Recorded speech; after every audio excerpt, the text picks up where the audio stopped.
Love's Misfiring Magic, Book 1 of the Wildcrest Witches, written and produced by Heather Silvio. Book copyright 2021. Audiobook copyright 2024. Chapter 1. Shelly. Shelly Newsome's goal tonight had been to win back her ex-boyfriend, not send him to the emergency room. Yet, there they were. At least the 6-story sprawling Wildcrest Hospital complex was state-of-the-art. That was thanks to Mia Finn filming her movie about witches here.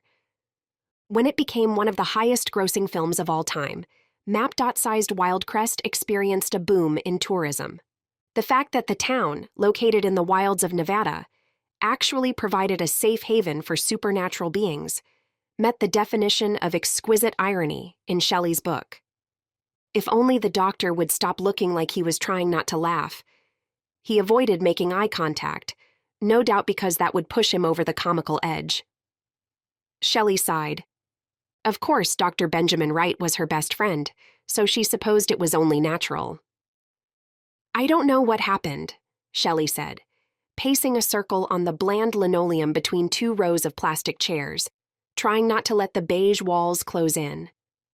It wasn't a complicated spell, I didn't think. Her history with spellmaking was by no means stellar, but she meant what she said to Ben. I'm not sure what went wrong. Anxiety zinged through her, the taste of bile in the back of her mouth.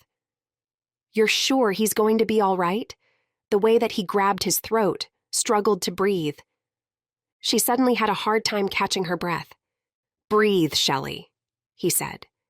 She inhaled, held to a 4 count, exhaled, repeated, ignored the scent of noxious hospital disinfectant that threatened to overwhelm her nasal passages, ignored the buzzing of her cell phone in her pocket.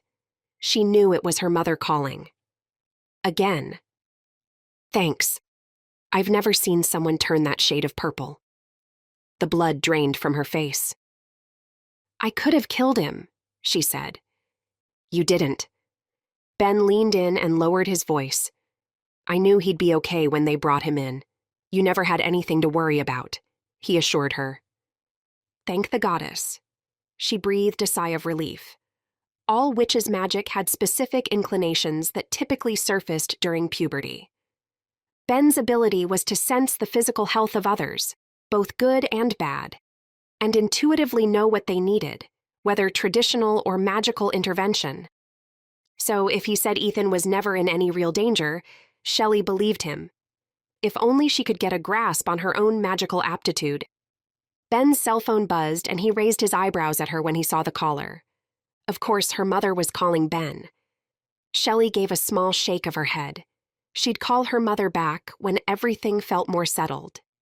I guess what they say isn't true, that a way to a man's heart is through his stomach, Ben said, and now he outright laughed, the sound bouncing around the small, thankfully empty waiting area. Shelley refrained from reading him the riot act. When you've known someone your entire life, and were best friends since he took the blame for a minor car accident in high school, even though it was your fault, you cut them a little slack. A little. Gee, thanks.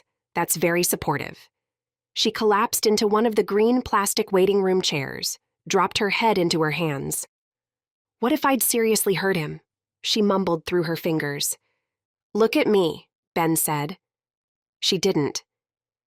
Shelly Newsome, look at me right now, please. Shelley raised her head, her hazel eyes meeting his brown ones. At least you said please, she said. Tell me what happened, he said. Horror filled her as tears flowed. Ben's smirk fell, and he pulled Shelley into a hug. She leaned into the embrace, her hands clutching at his familiar scrubs. Warmth enveloped her. He held her until the tears slowed, then stopped. Ethan broke up with me this morning. She muttered into Ben's shoulder. He says he's moving out at the end of the month, in 5 days. Ben pushed Shelley to arm's length, eyes wide in shock. He broke up with you? Why didn't you tell me sooner? And why were you baking him a magical dinner if he's leaving in 5 days? She broke eye contact. This morning I thought he was going to propose, she whispered. Oh, Shelley. Yeah, I know. Didn't you tell me you thought something was missing? Ben asked, confusion clear on his face. He ran a hand through his short brown hair. A flush crept up Shelly's neck. Let me explain. She fiddled with the bottom of her t-shirt, rubbing the soft cotton fabric. I thought what was missing was me hiding the witch side of myself from him. Prior to Witches in the Wild filming there years ago, the supernatural beings in town mostly kept that quiet. Once the movie shot to success, they could live openly to a certain extent, because the normals and the tourists thought they were playing up the movie angle for tourist dollars. That wasn't entirely wrong, of course, but the tongue-in-cheek approach had masked the truth.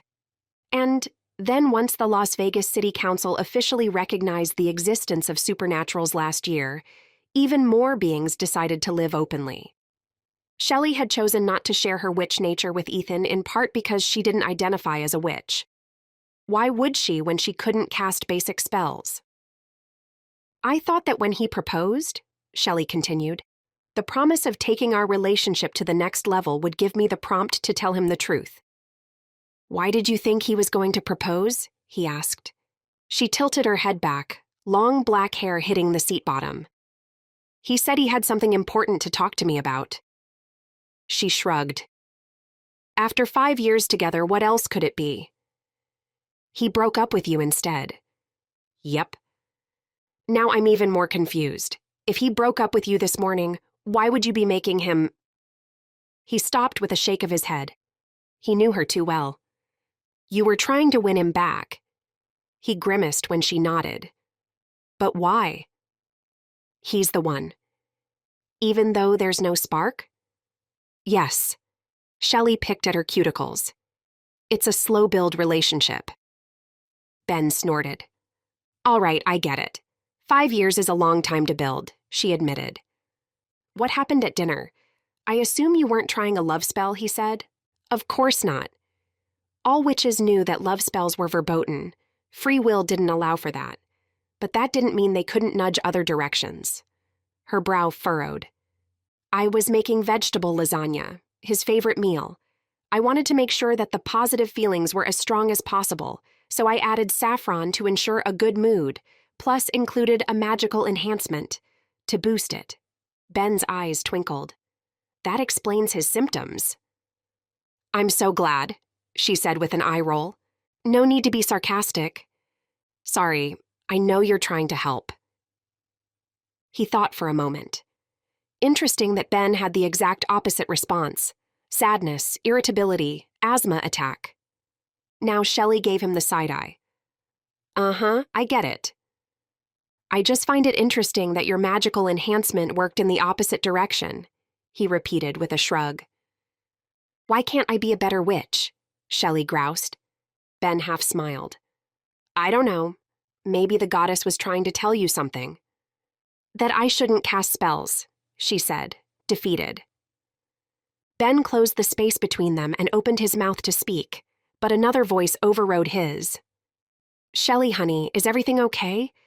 Jenny from book club called to tell me she saw you in the ER. Ah, the beauty of the small town, Shelly thought. She stood to face the owner of the husky voice. Hi, Mom. Chapter 2. Ben. Ben's jaw had snapped shut at the sound of Grace Newsome's voice. She commanded whatever space she entered. After she passed the final row of chairs in the small room, he joined Shelly in embracing her mother, awed as always that someone's mother could be so cool. Not that Ben didn't love his mother, but she was quieter and laser-focused on the family business, Wildcrest Witches International. Yep, their family business was running the Coven's corporate entity. Welcome to the 21st century of practicing witchcraft. They even considered taking the business public after Las Vegas passed their resolution, but thankfully, that impulse passed. His mother, the chief financial officer, wasn't a witch, but her facility with numbers was nearly magical. Shelly, Ben, I'm glad I found you both, Grace said into Ben's chest. She was short like her daughter, but rail thin where Shelly had curves that made a man want to. He slammed that line of thinking down and concentrated on the firebrand before them. "Hi, Grace. We're fine, as you can see," he assured her, worry lines clear on her face. Grace shook her head, causing the halo of shoulder-length curly red hair to bounce around her face and her dangling earrings to jangle. "Thank the goddess. When Jenny called, and neither of you answered your phones, it was all I could do to contain myself." Her purple eyes filled with tears. When Ben was in high school, he'd assumed those were contacts, but no, her eyes were purple. Shelly explained that the color related to her mother's magical inclination to recognize the happiness potential of others. Shelly and Ben exchanged a guilty look. They'd both seen her mother's calls, but the woman could be excitable, and they had wanted to make sure that Ethan was good first. "I'm so sorry, Mom," Shelly said, hugging her mother again. "But Ben's right. You can see we're fine." She swallowed. "Though Ethan is being treated," she assured her. "Is he okay?" Grace asked politely, as if discussing a stranger. "He's going to be perfectly fine," Ben answered the question. "He'll be released in about an hour," he said, though his thoughts continued. Had Shelly told her they'd broken up? He'd always wondered what Grace thought of Shelly's boyfriend, ex-boyfriend. She never seemed fond of him, or maybe that was wishful thinking on his part. "What happened?" Grace asked. Shelly placed her hand on his upper arm. "I'll explain it, Ben." She stared at the ceiling for a moment. "Ethan reacted to a spell," she said. "What did you do?" Grace managed to ask the question without sounding accusatory at all. Shelly still reddened. "I was trying to increase his feelings of well-being," she explained. "Let me guess. It did the opposite," Grace said. "How did you know?" Shelly asked. Shelly's mother leaned into the green plastic chair next to her, fingers wrapping over the top. "When your magical abilities first manifested, that happened all the time," she said. "Why don't I remember that it did the opposite?" Shelly asked. "I have no idea." Grace's fingernails tapped out a staccato beat on the chair back. "Wait, is that why you bound my magic until I graduated high school?" Shelly's voice definitely sounded accusatory. "I thought it was because you wanted it to mature." Now she sounded sad. Ben's heart ached for her. "Can't both of those things be true?" Grace asked with a tilt of her head. Emotions played across Shelly's face as she considered her mother's question. Then the uncertainty cleared, and her grin lit the room. Ben smiled automatically in response. Her ability to remain positive had always drawn him to her. "Yeah, for sure," Shelly agreed with her mother. "Guess it didn't work as well as we'd hoped. Do you think it'll mature by the time I'm 30? She joked. "Darling, I have no idea." Grace shrugged. "Do you want to see Ethan?" Shelly asked. "Of course," she answered, though again Ben noted a lack of genuine interest. "Let me know when he's ready to be discharged so I can take him home," Shelly said to Ben, her voice hitching on the final word. Grace's eyes narrowed in response. He assured Shelly he would, then watched the women exit the public side of the waiting area, weaving past the rows of empty chairs toward the automatic sliding glass doors. Grace's flowing patchwork skirt swirled around her legs, and Shelly's jeans did wonderful things for her backside. Someone snickering behind him caught his attention. Ben turned to face the man standing in the doorway of the medical staff entrance. "Can I help you, nurse?" Ben asked in his most condescending doctor voice. The owner of the Snickerbelly laughed. "When are you going to tell Shelly you've got it bad for her?" Nick Moore asked, mischief in his dark blue eyes. "It's complicated," Ben sighed. "Dude, you've wanted her since high school. It's time to uncomplicate it," Nick said.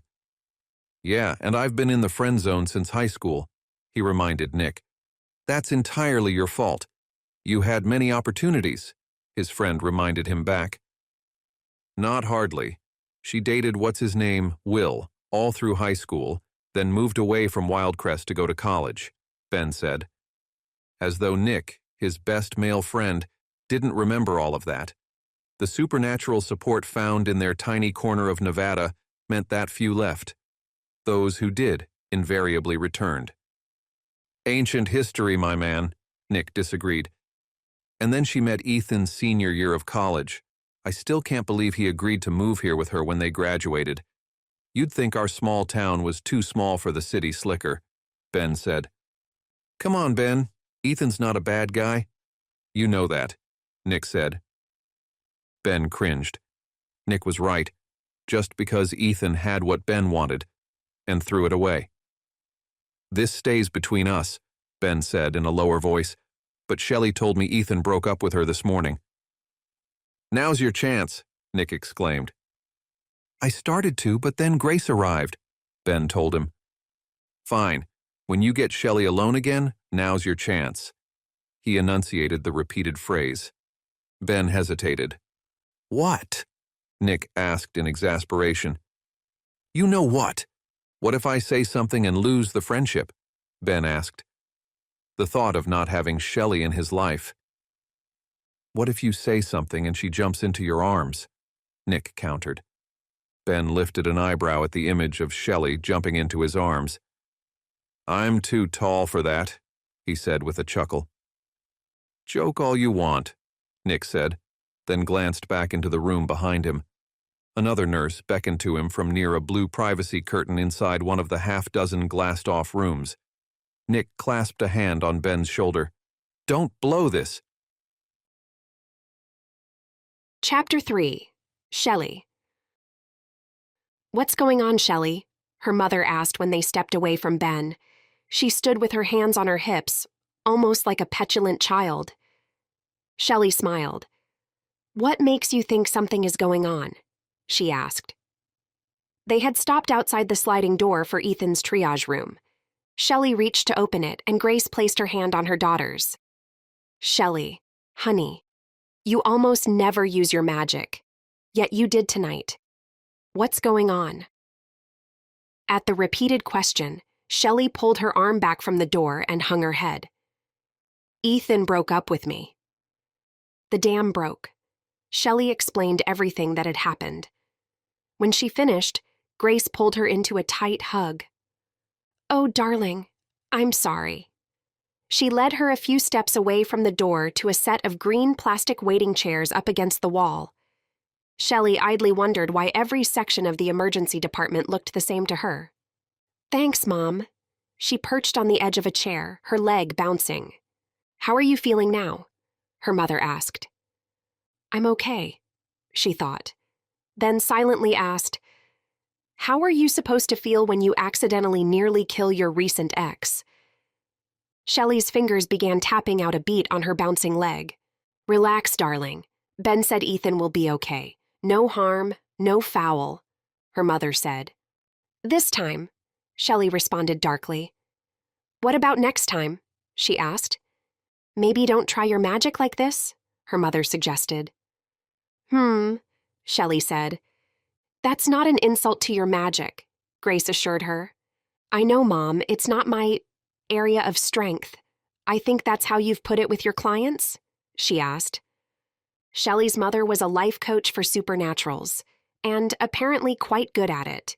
Her magical inclination to sense the happiness of others and guide them toward increasing it was a perfect fit for that vocation. Have you thought about what you really want? Her mother asked now. What do you mean? Shelly asked back. How's your website design freelancing going? The unexpected segue of her mother's question caught Shelly off guard. Pretty good, she said, a slight stretching of the truth. Okay, that was a lie, she admitted to herself. Despite her misfiring magic, her magical inclination appeared to be sensing the magic of others and seeing the order in the chaos. Design seemed a good fit, and she was trying to parlay her experience with one of the biggest marketing companies on the West Coast into her own small business. Except it had been slow going. She wasn't about to be homeless or anything that dire, though she was pinching her pennies. Prior to the breakup, how was your relationship with Ethan? Pretty good, Shelly said again. But maybe Ben was right, she thought. Maybe that missing spark was more of an issue than she was willing to admit. What have you learned from your decisions to date? Her mother asked. That I'm tenacious? She responded. Yes, you go after what you want, her mother agreed. Okay, Shelly said, uncertain. That's what you need to do now. Her mother made that pronouncement with utter conviction. But it confused Shelly. That had been her plan. She was going after what she wanted. Ethan.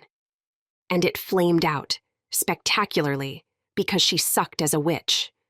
Her lips thinned into a line of displeasure. Grace placed her hand on Shelly's still bouncing leg. Just be sure you're going after the right things, her mother instructed. Is there something you want to tell me? Despite usually being straightforward, to the point of being blunt, every now and again Grace would speak in riddles like that. Like there was something Shelly was missing. Except, like a good coach, and within the bounds of her magic, she wouldn't give her daughter the answer. Grace grinned. I trust you'll do what's best for you. She stood, stretched her arms over her head. I'm glad everybody's okay, but I'm exhausted, and I'm sure your father is waiting up. Shelly glanced at her watch. It was after midnight. Give Dad a hug for me, she said, standing next to her mother. Thanks for coming down to check on us, Shelly said. I love you, darling, her mother said goodbye. Love you too. Shelly watched Grace walk past the nurse's station in the middle of the room toward the exit, mind racing to uncover the subtext of what she'd been told. She knew her mother.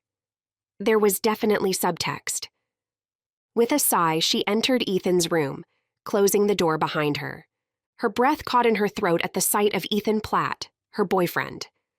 Well, ex-boyfriend, she corrected herself. Even pale and hooked up to machines monitoring his vital signs, the man was a vision. Blonde hair. Cheekbones that could cut glass. Long eyelashes women were envious of and always commented on, even in front of Shelly. She bristled a little at the memory. He'd shocked her when he'd approached during senior year of college. Shelly was what people called cute. He looked like a Greek god in search of his goddess. He'd turned out to be down to earth, though. They'd always gotten along great. Until the last year, that was. Beeping increased on one of the machines, drawing her attention. Ethan's head moved to the side. Ethan? She asked softly, in case he wasn't really waking up. His eyes opened, the blue vivid in his face. Hey, Shelly. Did I fall asleep? He asked. You did. How are you feeling? She asked. Much better. His voice was gravelly, but his smile was full wattage. Ben said I can leave soon? He asked, voice hopeful. He did. I can take you home? Asked rather than assumed. Ethan's smile slipped a fraction. That'd be great. A ride back to the apartment. The word change struck like an arrow to her heart. Right, the apartment, she said. But no more home-cooked meals. He teased, maybe to take the edge off. It worked. She chuckled. You got it. She approached the bed, hesitating to touch him. Let me talk to Ben. I'll be right back, she said brightly instead. That sounds good, thanks. Ethan's eyelids were already drooping. Guilt surged. She knew it was late, but still, this had to be an after effect of her misfired spell. She closed the door gently behind her and set off in search of Ben. A quick search since he was now reviewing someone's chart at the nurse's station in the center of the room. Is that Ethan's chart? He'd like to know if he's cleared for me to take him back to the apartment. It saddened Shelly that she'd already adopted his word change. What about my mother's recommendation to go after what I wanted? She thought to herself. It's not his chart, I've already taken care of it. He gestured to the side. I believe Nick is wrapping up some final notes before we officially release, he told her. Thanks, Ben, she said. You're such a good friend. I don't know what I'd do without you. His eyes dropped to the chart he was reviewing. Glad I could help, he mumbled. Mom told me I should go after what I want, she blurted out, and he met her gaze. You always should, he agreed. She also said I should be careful continuing to use my magic, she continued. He quirked an eyebrow. Okay. She said not to use my magic, Shelly admitted. That sounds more like it, Ben said. How can I help Ethan see we belong together without magical assistance? She asked, more to herself than to Ben. Ethan's what you want, Ben said. Shelly couldn't tell if Ben was asking or agreeing with her, so she chose not to address it. I know I can't do a love spell, and even a smaller spell to increase well-being misfired. How do I show Ethan I care? She asked. Should magic be necessary to show someone you care? Ben asked. She waved a hand dismissively.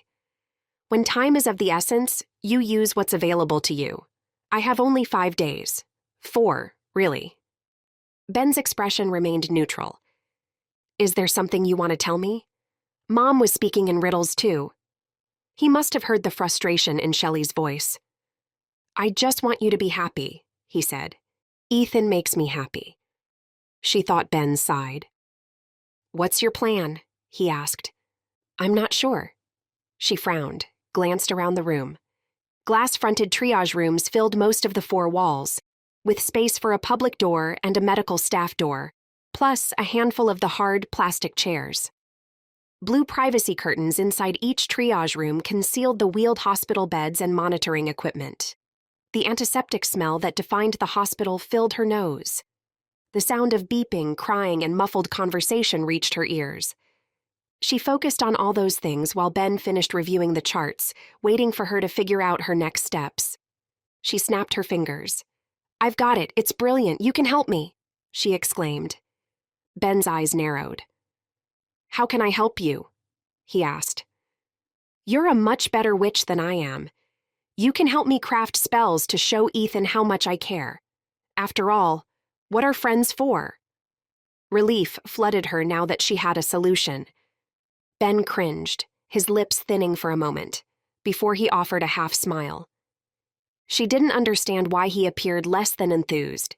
He'd never bonded with Ethan, but why wouldn't he want to help me? She thought. Chapter 4. Ben. Ugh, the friend zone. Still, why wouldn't I want to help my best friend? Gee, I don't know. Because she's going after the man who just broke up with her? Ben's thoughts raced. Although, if Ben was honest with himself, he wouldn't want to help her go after any man who wasn't him. Not that he said any of that to Shelly. She was so excited, and he meant what he'd said. He wanted her to be happy. She deserved to be happy. He'd have to ignore the sinking feeling in the pit of his stomach. Of course, I'll help you, he said. With a squeal, Shelly grabbed him in a hug, the chart he'd been reviewing a welcome barrier between their bodies. If he was going to be in the friend zone, then he needed to focus on helping his friend. Just because Ben thought they acted more like roommates around each other didn't mean Ethan would be a bad guy for Shelly.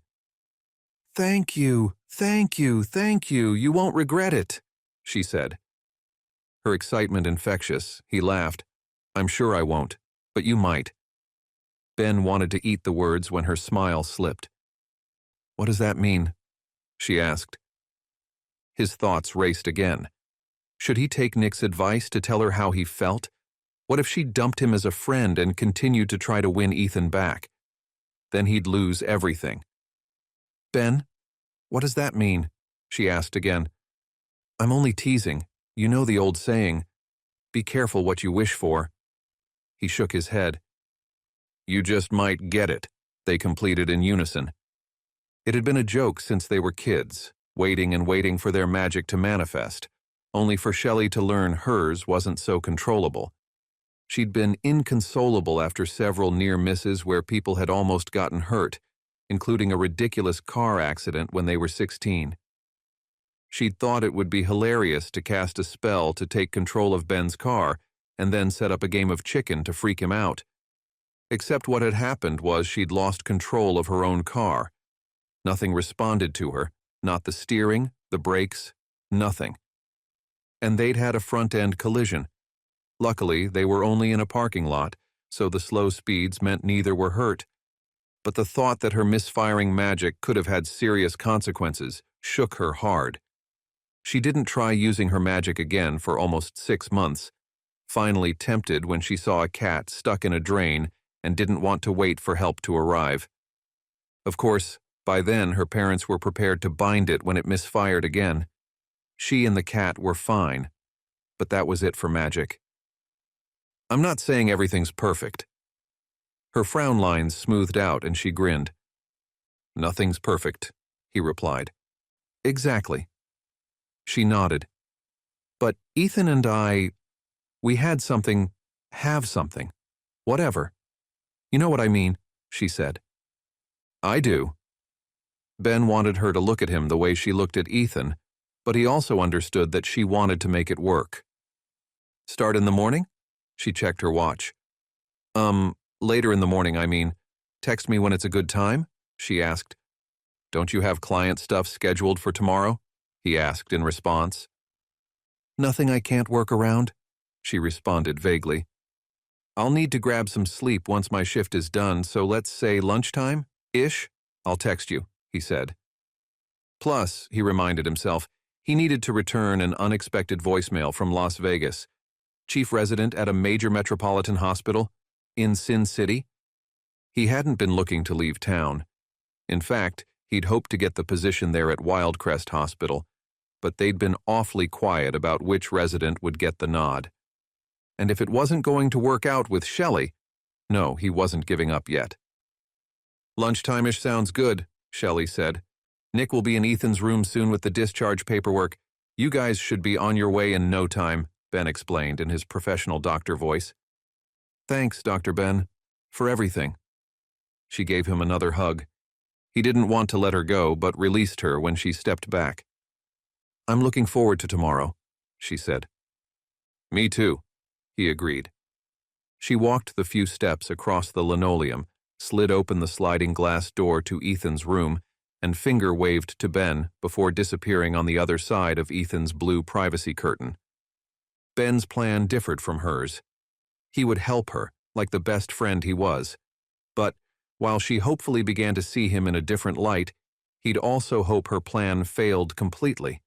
Then he'd throw caution to the wind and tell her how he felt. Chapter 5.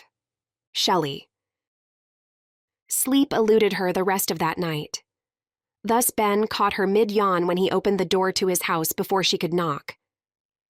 It's a good thing you aren't trying to sneak up on anyone, he said, stepping to the side to allow her room to enter. He smelled nice. She wondered if it was the sandalwood shower gel he liked. Your brothers aren't home? She asked, not seeing their cars parked out front. They're both at work. Aaron started his new job today, Ben said to her before leading her toward the kitchen. She followed him through the foyer to the kitchen, marveling at the remodel.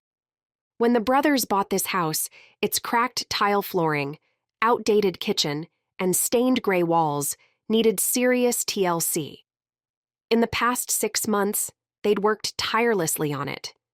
Now it was a masterpiece with dark laminate wood flooring gleaming beneath newly painted soft white walls and recessed lighting. How exciting! It's at the new realtor's office, right? She sat at one of the high stools surrounding the new quartz-topped kitchen island. She glanced around for Ben's familiar Cookie, but didn't see the calico beauty anywhere. Cookie may have been the reincarnation of one of Ben's long-ago ancestors, but she was still a cat who liked to nap during the day. Yep, I can't believe my kid brother got his realtor's license. Ben shook his head, his back to Shelly while he opened the stainless steel refrigerator, brought out a bottle of white wine. He grabbed 2 long-stemmed glasses from the cabinet. I figured we could use some liquid libation for brainstorming the spells to use, he said. Shelly clapped in delight. Perfect. Ooh, is this that new Riesling you mentioned? The drier one? She spun the bottle to read the description on the back. I picked it up the other day, was saving it for the right occasion, he said. The wistful tone of his voice caught her attention. She glanced up at him. He immediately broke eye contact. Did you want something to eat? He faced the pantry next to the refrigerator, but she could see the tips of his ears turning red. "What's up?" she asked. Ben turned back around, now holding a bag of tortilla chips. "Up? Nothing." He set the bag on the counter with a big smile. "Chips and salsa. I know they go better with margaritas," he admitted. "No, it's perfect," she told him, still off kilter, though not sure why. Her chest tightened with the uncertainty, and she refocused on her best friend instead. Ben filled their glasses, tore open the bag of chips, and dumped a healthy amount of medium-spice salsa in a blue and white patterned porcelain dish before taking the seat beside her. He held up his wine glass. "To finding the right spells," he said. "To finding the right spells," Shelly repeated, mirroring his glass with hers. Then savored the wine as it slid down her throat like a, well, fine wine. There was a reason a crisp Riesling was her favorite. "What were you thinking for this grand plan?" he asked before popping a chip into his mouth. Her fingers drummed on the island. "I'm not sure. It's more that I know what I can't do," she said. "Well, right. No love spells. No increasing well-being spells." His eyes cut to her, a devilish smile playing on his lips. Shelly gave him a shove. He pretended to almost fall from the stool. Yeah, smart aleck. Other than those two," she agreed. They sat in silence for a moment, thinking about what else they could do that would be effective without violating the witch's code. The coven followed the standard code of do what you like so long as you harm none. But the definition of harm could be fluid, and they wouldn't want to inadvertently land on the wrong side of it. A meow came from a back bedroom. Shelly jumped to her feet. "Is that my cookie?" she asked, and headed down the short hallway to the front bedroom. "Cookie?" A meow greeted her seconds before the calico cat came into view, curled into a ball on Ben's bed. She slow blinked at Shelly, who kneeled beside the bed, scratching behind the cat's ears. Cookie purred in response. "You should come out to sit with us later," Shelly told her, and the cat nodded. It was an odd but interesting fact that all familiars could understand all witches, but each witch could only directly communicate with their own familiar. That way they could act as the advisors they were intended to be for their assigned witch. Thus, Cookie's nod, since Shelly wouldn't be able to understand the cat's thoughts. Ben's familiar, like her own, had appeared when his powers first manifested at puberty. Cookie was so sweet-natured, unlike Shelly's familiar. She inwardly chuckled, though make no mistake, she adored her fox Rose, despite a bark that sounded like the fox was imitating a tiny, yappy, almost dog.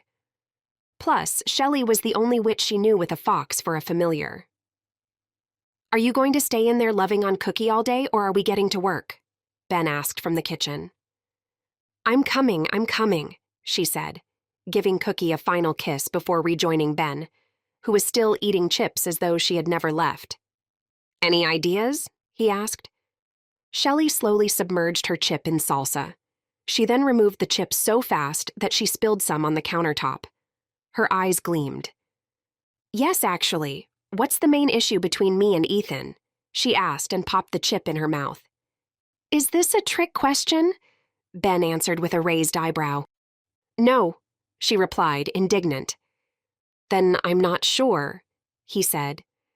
"It's that he doesn't know what he has right in front of him," she said in triumph. She'd figured it out, she thought. Ben tilted his head. "That's the issue?" he asked. "Yes, we're meant to be together, but he can't see it for some reason," she said.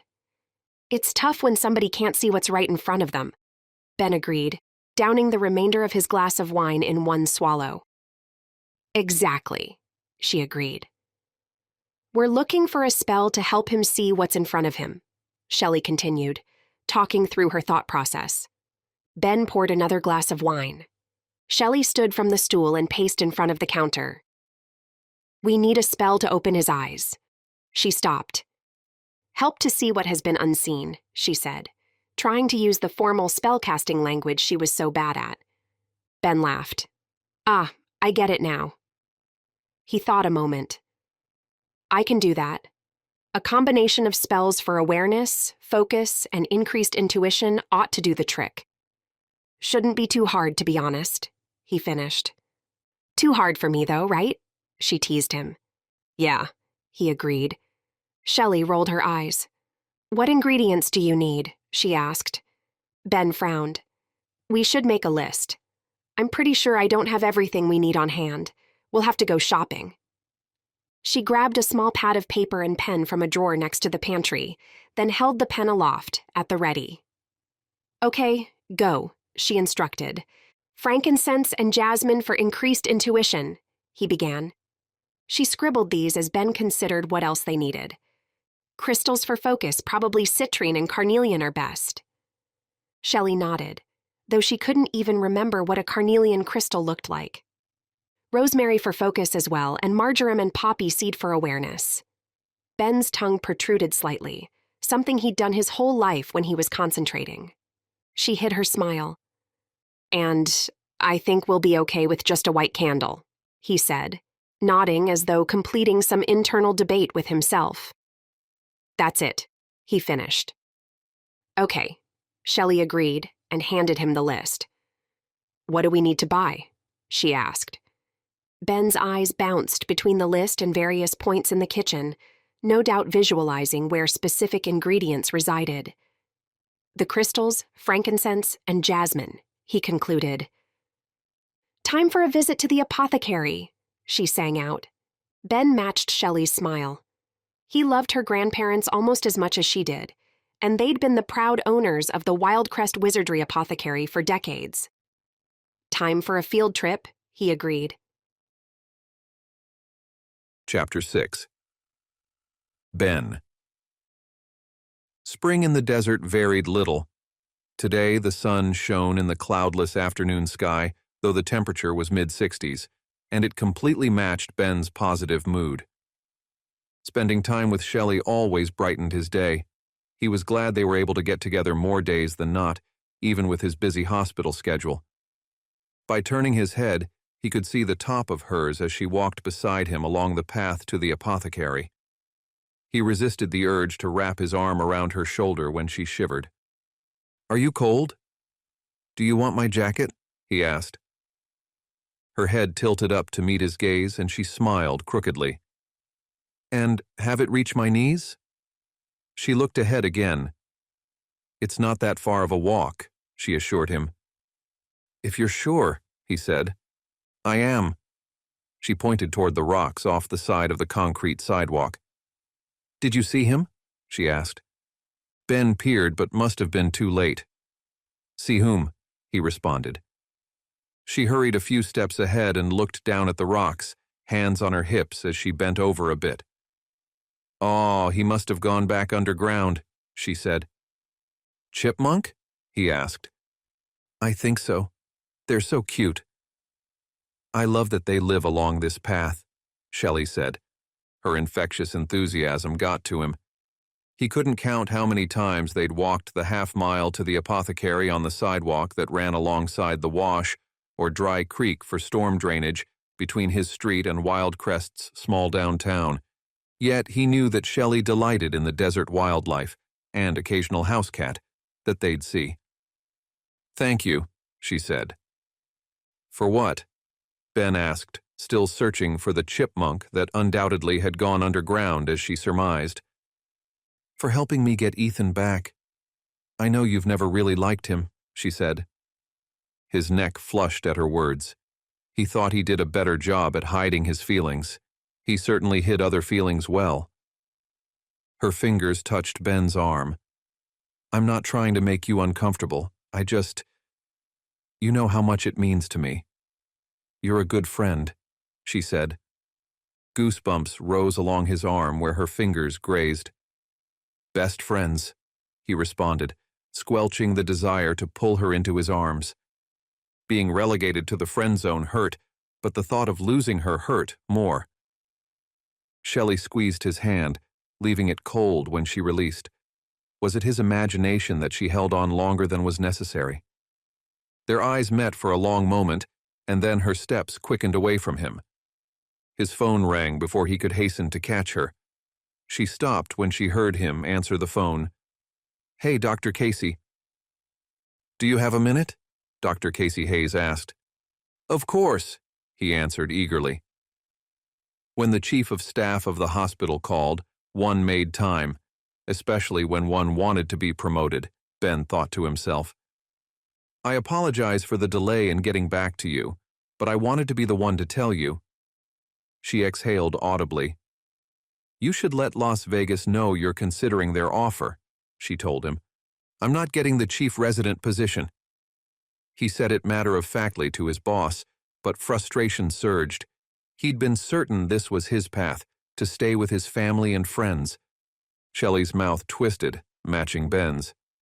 It's not set yet, but they're looking hard at another candidate, Dr. Hayes continued.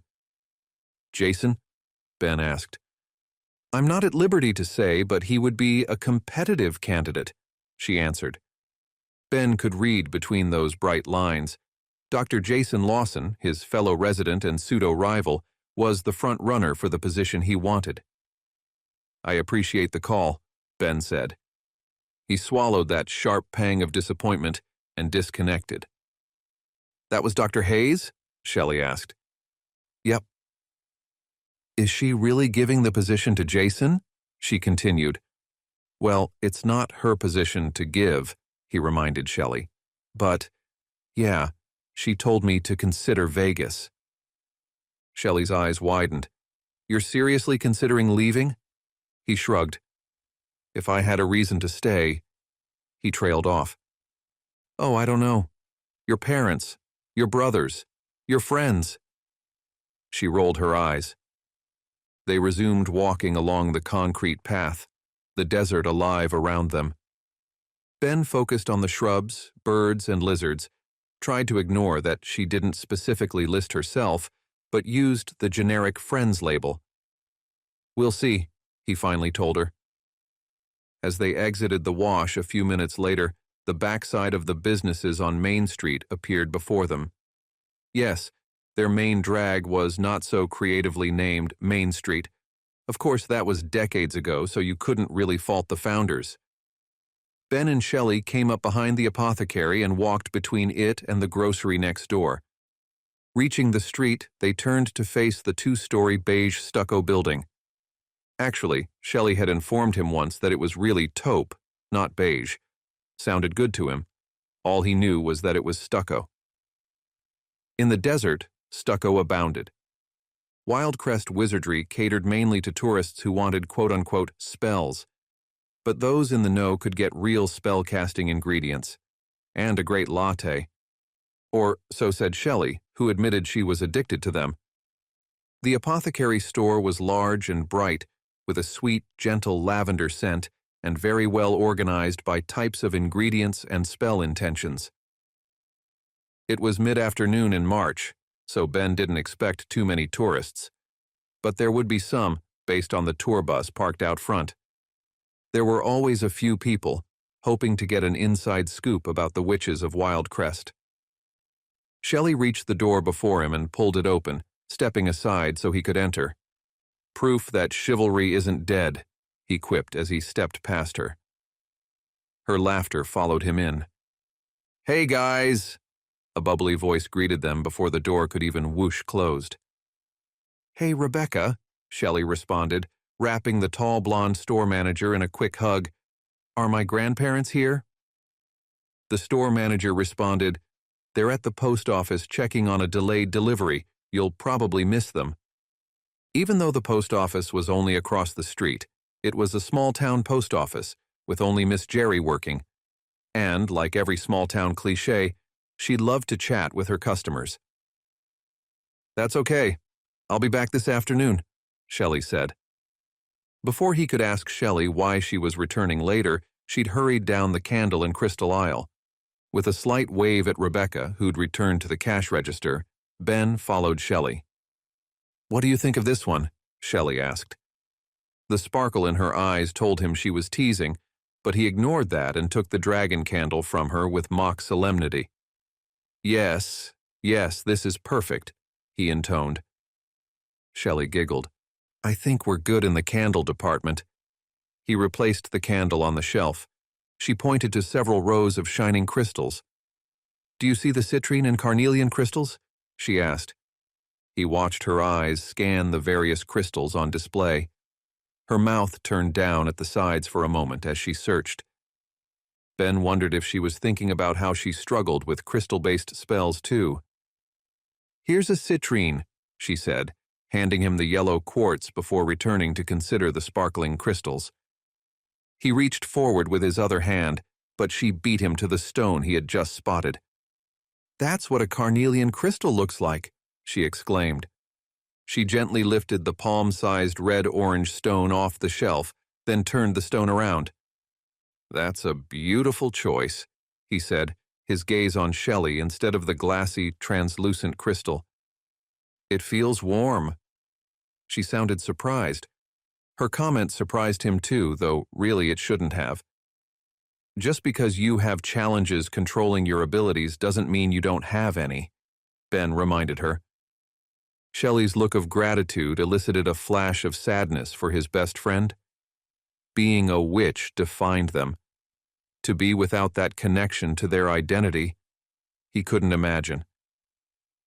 They heard the sound of rubber soles behind them, and then a hesitant question. Excuse me? Ben turned toward the voice and found a middle-aged couple wearing matching outfits. Being completely honest, he liked tourists for their money, but also because they were fun to play with. Ben imagined it was like his familiar cookie playing with a mouse. On second thought, that was kind of violent. Do you live here? The female half of the couple looked between Ben and Shelly, trying to answer her own question. He returned the favor, inwardly chuckling at their yellow fanny packs and wide-brimmed floppy hats. We do, Shelly answered. Can we help you? She asked the tourists. Brian and I took the tour this morning, the woman continued. She, of course, referred to the bus tour that hit all the locations from the movie, Witches in the Wild. This was the final stop, and they said you could get supplies for real spells here. On the word spells, her eyes widened, as if she couldn't quite believe what she was saying. You can, Shelly assured her without a hint of irony. That's what we're doing. No, you're not, the man disagreed. His stance, with hands jammed in the pockets of his cargo shorts, suggested the tour had not been his idea. Didn't you know that movie was basically a documentary, as in nonfiction? Ben told them. The woman's intake of breath confirmed for Ben she wanted to believe, but the man's expression soured. That isn't nice, making fun of the tourists, he said in a huff. Oh, Brian, they're not making fun of us, his wife contradicted him. Ben felt bad hearing the sincerity in her voice and decided to try complete truth. We're really not, though I was joking about the movie, he amended his statement. But witches do live here. It's just that nobody believes us. Shelly shrugged when the couple looked at her for confirmation. It's true, was all she said. That's so neat, the woman said in a soft voice. Her husband shook his head. They're playing you, Jean. Shelly placed a hand on Jean's shoulder. I promise, we're not. She leaned to whisper into the older woman's ear. Jean nodded along with whatever she was saying. Thank you so much, Jean enthused. I'll try that. She pulled her husband toward an aisle with various dried herbs. Ben narrowed his eyes at Shelly. What did you tell her? He asked. I just made a few suggestions for some herbs that could help improve his mood. She poked him in the chest. And you know, since she doesn't have any actual power, that at worst, nothing will happen. She grinned. But at best, the placebo effect will give them a lovely evening, she finished. Come on, Shelly, he said with his own small smile, before following the couple into the herb aisle. Shelly quickly located the frankincense and jasmine, on the other end from where the tourists were peering at the choices. They exclaimed quietly to themselves after searching the internet on their smartphone. Ben assumed they were researching the magical properties of the items. He smothered a wider grin. Shelly was right. Let them have their fun. It was sweet of her to try to help. Jean gave Shelly a little wave as the couple departed the aisle, the tourist clutching a handful of wide, flat beans. vanilla for love and as an aphrodisiac, if Ben had to guess. He wondered if he should grab some for him and Shelly. The impish thought arose before he could squash it. His mood instantly soured. If they brought any home, it would be for Shelly and Ethan, not him and Shelly, he had to remind himself. Chapter 7. Shelly. On the walk back to the house, Ben was uncharacteristically quiet. At first, Shelly didn't realize he was providing monosyllabic answers, since she wasn't too talkative either, thinking about him leaving. It was different when they both left for college. They were on an adventure, together but apart. This time, the sense of loss, and he hadn't even left yet. It saddened her that she wouldn't see him all the time, and she wondered if that could be how he was feeling. "Is everything okay?" she asked. "Of course." "Are you sure? Why wouldn't it be? You've been quiet." "I'm not allowed to be quiet?" The guilty look on Ben's face following the comment suggested she must have looked wounded, and indeed, his retort stung. She was only checking in with him, not criticizing. "You know you are," she said. A desert rabbit caught her eye, and she watched it start to hop away, then pause when it realized she and Ben were only about 10 feet from it. Shelly halted. Ben walked another couple of steps before catching on and stepping back to her. Shelly loved that her community had built itself around the desert like that, instead of bulldozing it all down for construction. The small wildlife flourished in these pockets of desert, especially the brown desert cottontails with the long ears. And the ears on the one they watched stood up straight, seeming a third the size of its narrow body. The rabbit eyed them, its white whiskers twitching. She wondered if it was deciding which was the bigger threat, the two of them on the sidewalk path, or the homes that lined the wash. In a dash, it raced away and disappeared, probably into an underground burrow among the rocks and shrubs. "Sorry if I snapped at you," Ben said. "Did something happen that I missed?" she asked. A small sigh sounded. "Must be the tourists," he answered. "Must be," she agreed, though really she didn't. Since when did the tourists rattle Ben? Confusion flared brighter. Maybe it was just the call from the chief, she decided. Ben would tell her how he was feeling when he was ready because that's what best friends did. They rounded the corner from the wash sidewalk and headed the final distance to Ben's green stucco house. She took a single step up the short 3-step concrete staircase and stood to the side of the turquoise door so Ben could unlock it. He shifted the apothecary bags from his right to his left hand. "Do you want me to get those?" she asked. "No, I've got them." He fumbled with his keys in his right hand and they fell to the concrete floor. Too quick for him to object, she leaned down and snatched the keys off the floor. "Guess you need my help after all," she sang out. Ben was still chuckling when they entered the house and headed straight for the kitchen. Standing side by side, they emptied the bags and lined up their supplies next to the arrangement they'd made before leaving. "Do we have everything?" she asked. Ben's warm eyes met hers, and he placed his hand over Shelly's on the counter, giving it a gentle squeeze. "We have everything," he assured her.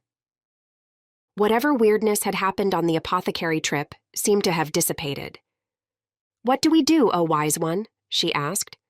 "I'll walk you through it," he answered, and got to work. He lit the end of a small bundle of sage and waved it before him, cleansing the space of any negative energy. He blew it out when finished, and they both inhaled deeply of the pungent aroma. "First, I'll set our candles up for the directions." He placed 4 white votive candles in a diamond before him, intoning the power of the north, east, south, and west as he did so. He lit the candles, then blew out the match. "Now, I'll place our crystals in the sacred space." He placed the citrine crystal first, near the west candle. "For detailed focus," he explained. The carnelian crystal he placed opposite, closer to the east candle. "To increase visionary focus," he said. "Now I'll mix our herbs together in the pewter bowl. This will allow their energies and purpose to intermingle." He placed a small amount of rosemary in the bowl. "First, the final ingredient for improving focus. Next, we'll add the frankincense and jasmine to increase intuition of what is before Ethan. Ben's fingers nimbly grabbed a pinch of the first and a dash of the second. Shelly wanted to joke that she knew how to do spells, they just didn't work right for her. But she didn't. She enjoyed listening to his voice. Besides, interrupting a witch's spellcasting could be disastrous, even more so than her own disastrous magic. Finally, Ben said, we'll add the marjoram and poppy seed for awareness, so that Ethan may become aware of that which is before him. He reached for a spice, his hand hesitating. She almost broke her silence then, watching his hand hover there for a moment, before passing the spice by and selecting a different spice, marjoram maybe. Or was that the poppy? She frowned when she realized she wasn't sure which he'd grabbed. Unusual for Ben to almost make a mistake like that. She started to ask what happened, but he was continuing the spell. Together, we'll focus on Ethan to receive that which we are sending. We ask you, Earth Mother, to show him a vision, to hear the unheard, help him learn what is before him, and give him the awareness to recognize its presence. Ben lit a match and set the concoction in the pewter bowl on fire. A crisp, woodsy aroma rose with flame as the herbs charred. He closed his eyes. So mote it be. His eyes opened at the same time the fire extinguished. So mote it be, Shelly echoed, inhaling the lovely scent with its hint of sweetness. Was that her imagination, or did a tingle race through her body? Ben blew out the candles from west to south, at each one repeating, "We visualize the spark of the spell." Visualize Ethan and what you want him to see and understand, he instructed her. She closed her eyes, surprised when she saw Ben's face instead of Ethan's. Mumbling under her breath, she asked the Earth Mother to show Ethan what she saw for him, a future with her. Shelly's eyes opened. Done, Ben concluded. Awesome, thank you, she said. You're welcome, he responded, meeting her gaze with an undefined look in his eyes. What's with the funny look? She asked. I'm funny looking? He asked back. Seriously, she said. Thinking about work is all, he offered. Okay, she said hesitantly. She didn't push.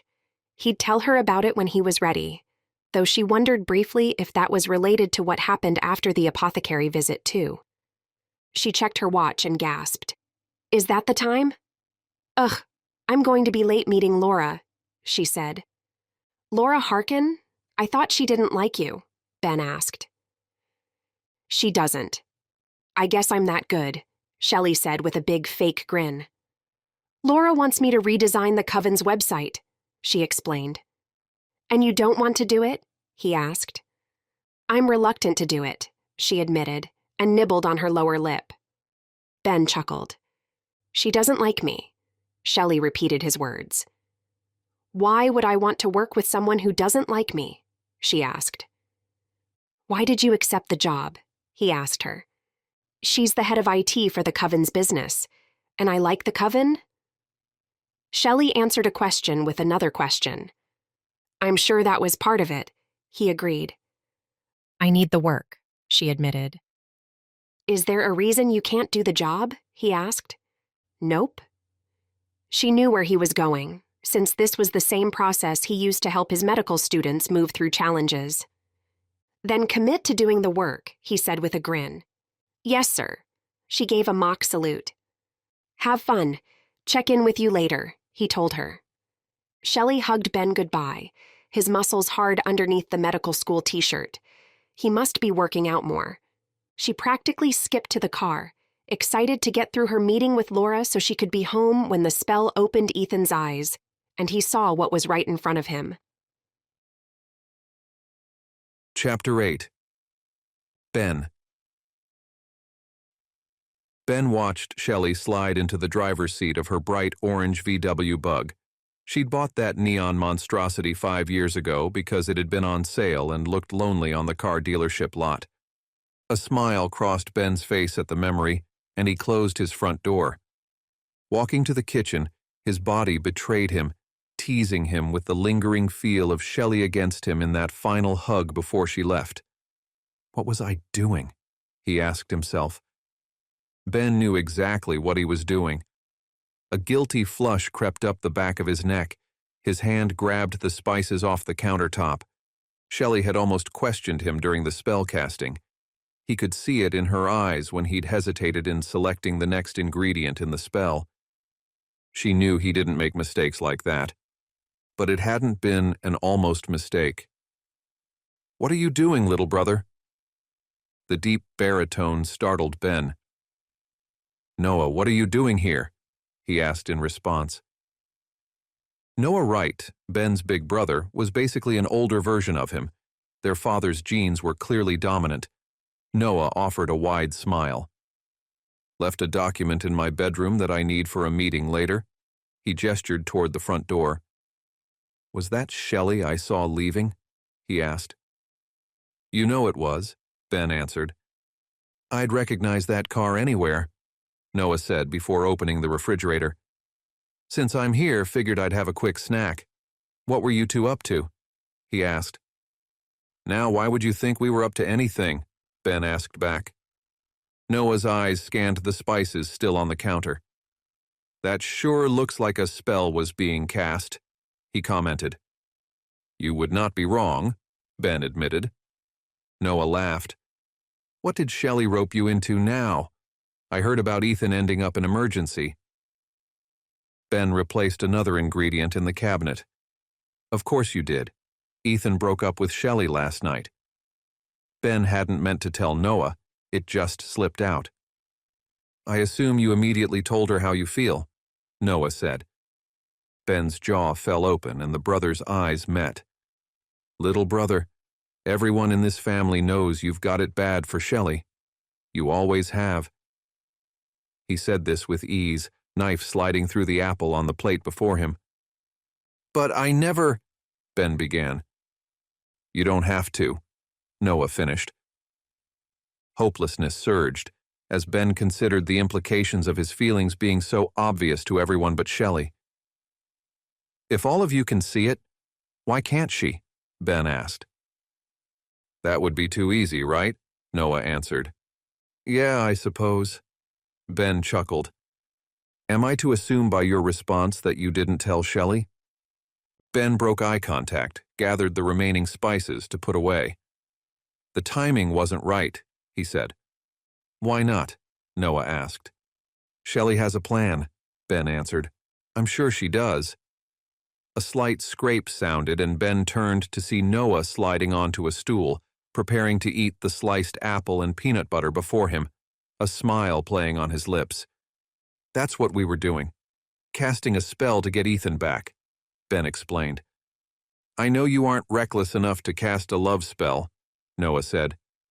"Shelly's plan is to nudge Ethan back in her direction," Ben told him. "That seems like something she would do. How'd you get dragged into it?" Noah asked. "She asked," Ben answered, and sat on the stool next to Noah.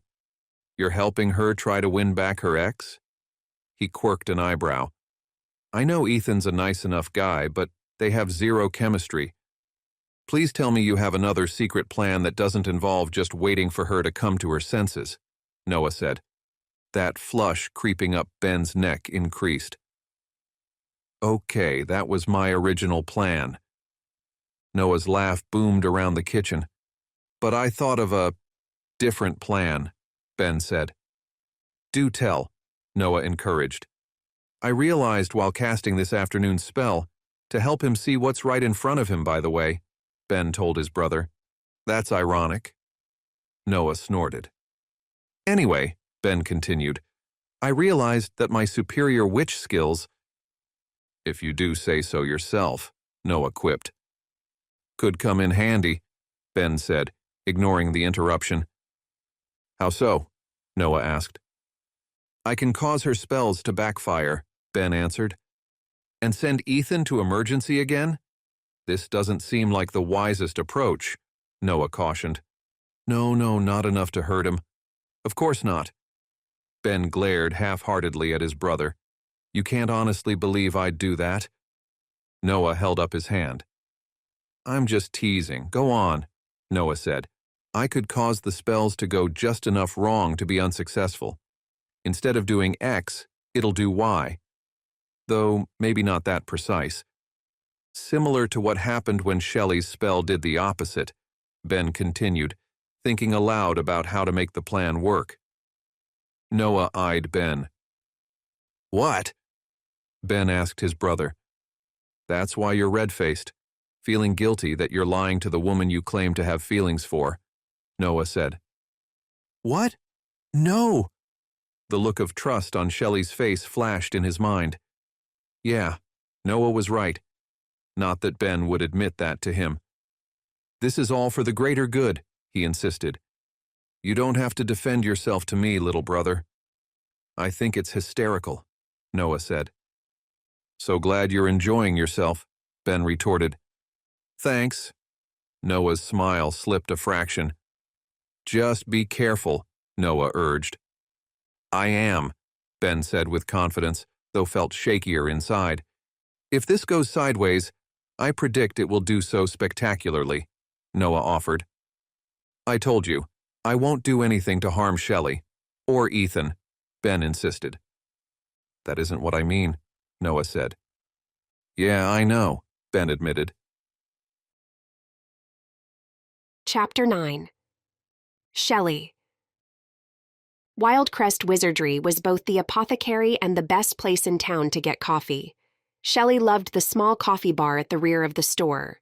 Not that she was biased at all, given that her Nana and Papa owned it. She ran a hand along the top of the wood table before taking a sip of her latte. Her eyes kept straying to the door to the apothecary, making her unsure if choosing a seat with a direct sightline from the chair through the shop was the best choice. You need anything else, sweetie? A soft voice said at her ear before the owner came into view from behind her. She smiled. No thanks, Nana. I'm just waiting for a client. Nana tilted her head, a lock of her short black hair falling over her eye. She swept it back. Shelly's neutral comment must have been said with an edge. Nana's purple eyes narrowed, a family trait that somehow missed Shelly's generation, and she frowned. What client? She asked. You'll see in about 5 minutes, Shelly answered. Nana set a blueberry muffin in front of her granddaughter. To tide you over, she said. With that, she returned to the counter, moving with the grace of a former athlete, which she was, and without magical enhancement. She was short and thin like Shelly's mother, but had the wiry muscles of a runner. She still started every day with a 2-mile walk before joining her husband and their store manager, Rebecca, to open the store and coffee shop. The air around her stilled and Shelly stifled a sigh. She might have misfiring magic, but even if she hadn't seen Laura, her finely attuned magical senses told her the redhead had arrived. Head held high, an almost genuine smile on her face, she stood to face her nemesis. Client. Shelly, so good to see you. Thank you for meeting me. Laura Harkin, probably 6 feet tall, short red hair slicked back, undoubtedly like some celebrity with whom Shelly was not familiar, and dressed in what certainly seemed to be an expensive fitted black sweater dress. Shelly wondered if Laura drove to Vegas to shop, or if she was confident enough to buy online. Her magic gifted her the ability to manipulate matter in small amounts. Maybe she could reshape anything she bought to fit. Shelly extended a hand which Laura gripped. Of course, always happy to meet with a potential new client. They sat across from each other, Laura placing her large handbag on the hand-carved wooden table between them. She rummaged within, pulling out her laptop and a pile of papers. Shelly recognized the initial ideas she'd emailed Laura. Laura stared at Shelly, unblinking and unsmiling. Audibly swallowing, Shelly wondered if that was a glint of satisfaction in the client's eyes, before chastising herself that Laura wasn't out to get her. She needed to bring it down a notch. Tell me about your ideas for the website, Laura demanded, pushing the pile of papers closer. With a deep breath, Shelly jumped in. The designs for the Coven website were fantastic, if she did say so herself. To the uninitiated, literally, it would just look like a Wiccan social club. And it certainly had aspects of one. but the initiated would have access to more magical coven business. Shelly had always found it amusing how the non-magical citizens in town knew, but didn't really know. They were surrounded by witches. Wildcrest was unofficially the country's most supernatural town, but not everybody believed, despite the movie and the Las Vegas resolution. They just enjoyed the money the tourists brought. Laura nodded throughout the presentation. Shelly found herself feeling hopeful that it wouldn't be as bad as she'd feared, trying to work with her frenemy. Did people still say that anymore? Then Laura opened her mouth. Generally, I like it. Just a few tweaks and it'll be there. She smiled, her cool blue eyes appraising, like a shark. And with that, the gloves came off. Shelly had never heard so many ridiculous demands. Laura wanted the colors changed a smidge on every page, every font choice. The photos were good, but not quite what she wanted, so she wanted all of them replaced. By the time she got to her complaints about the Contact Us form on one of the final pages, Shelly was ready to pull her hair out at the roots. Or Laura's. Didn't really matter. But Shelly didn't. She even kept herself from sighing throughout the 3-hour meeting. Yep. 3 excruciating hours of being told that every single thing about the new Coven website would need to be tweaked. She might have told Laura to shove it and kept the money already paid for the initial concept pages, but she had friends in the Coven, and they were ultimately paying Shelly an insane amount of money for this redesign. Beggars couldn't be choosers when a business was struggling. But Shelly thought she finally figured out why Laura hired her in the first place. "You hired me just so you could torture me, didn't you?" she asked. Laura's eyes bugged at Shelly's question, and Shelly could have sworn she heard someone coughing to cover up laughter behind her at the counter. Her mouth dropped open to take back the question. Laura recovered faster. "Why would you think that?" she asked. Shelly backpedaled. "Apologies. I misspoke. I'm still surprised you wanted to hire me for the job." Shelly couldn't believe how upfront she was being. "We weren't exactly friends in high school," she said. Not that she'd ever really understood why Laura picked on her. She just knew the woman had done so for years. Laura arched an eyebrow. "High school was over a decade ago. Some of us have moved on," she said. Shelly's face flushed. Laura sighed. "You're the best in town," she said, her mouth twisting like she'd tasted something sour, before continuing. "And the Coven Board of Directors wanted to hire someone local." "Of course," Shelly responded. That explained the hire, and the attitude, but she'd need to be more careful. She couldn't just express how she was feeling like that, and risk crossing a line the Coven Board couldn't pull her back over from. "I think that's enough for today," Laura said, and snatched at the scattered pages remaining. "I would agree since we went over every page of the website," Shelly retorted. Laura's blue eyes narrowed. "Sarcasm, really?" she asked. "Of course not," Shelly disagreed. "Just clarifying why we were finished." Shelly offered an almost sincere smile. Laura stood, towering in her stiletto boots, even after Shelly scrambled to stand beside her. "I'll expect the redesigns tomorrow," Laura said. A response died on Shelly's lips. Her mind swirled with objections, but nothing she could say in polite company. "You can accommodate, right? I'd hate to have to report back to the board that you can't," Laura said, smiling without showing teeth. "The initial designs are fine. You're just tweaking," she said. Shelly swallowed back an angry retort and went with sickly sweet. "That's absolutely no problem at all, Laura. Meet you back here tomorrow, same time?" Shelly offered. With a regal nod, Laura spun on her heels and strode away from the table. Shelly reconsidered that Laura truly hated her. How could she possibly get the redesign done by tomorrow afternoon? Chapter 10. Ben. "When's the last time you two ate here?" Ben asked his parents and gestured at the trays on the plastic table. "Hospital food is not usually what people choose for lunch if they don't have to," he added. "Couldn't really say," Ben's father, Elijah, boomed out the statement. He didn't have an indoor voice. His patrician good looks drew attention anyway, but when he opened his mouth, That's not why we're here, of course, Ben's mother, Esther, added. Her long brown hair was done up in an elaborate hairdo, a French braid, he believed Shelly had explained once, with teal ribbons wound throughout. She wore no makeup, but her sparkling brown eyes and smooth skin didn't need enhancement, or so Shelly had also explained to him. These were his parents. He didn't pay attention to such things. You guys asked for this meeting. Ben lifted his eyebrows to prompt them to explain themselves. Not that he didn't enjoy spending time with his parents, especially for a break mid-hospital shift like this, but he hadn't gotten the impression this was purely a social call. You're spellcasting with Shelly to help her win Ethan back. Ben sighed in the face of his father's statement. There was no point in asking how he knew. He was the high priest of their coven, and that meant more than just leading the coven and its rituals. Ben didn't think his father could sense the energy from today's spell, but nothing happened in the coven that Elijah somehow wasn't aware of.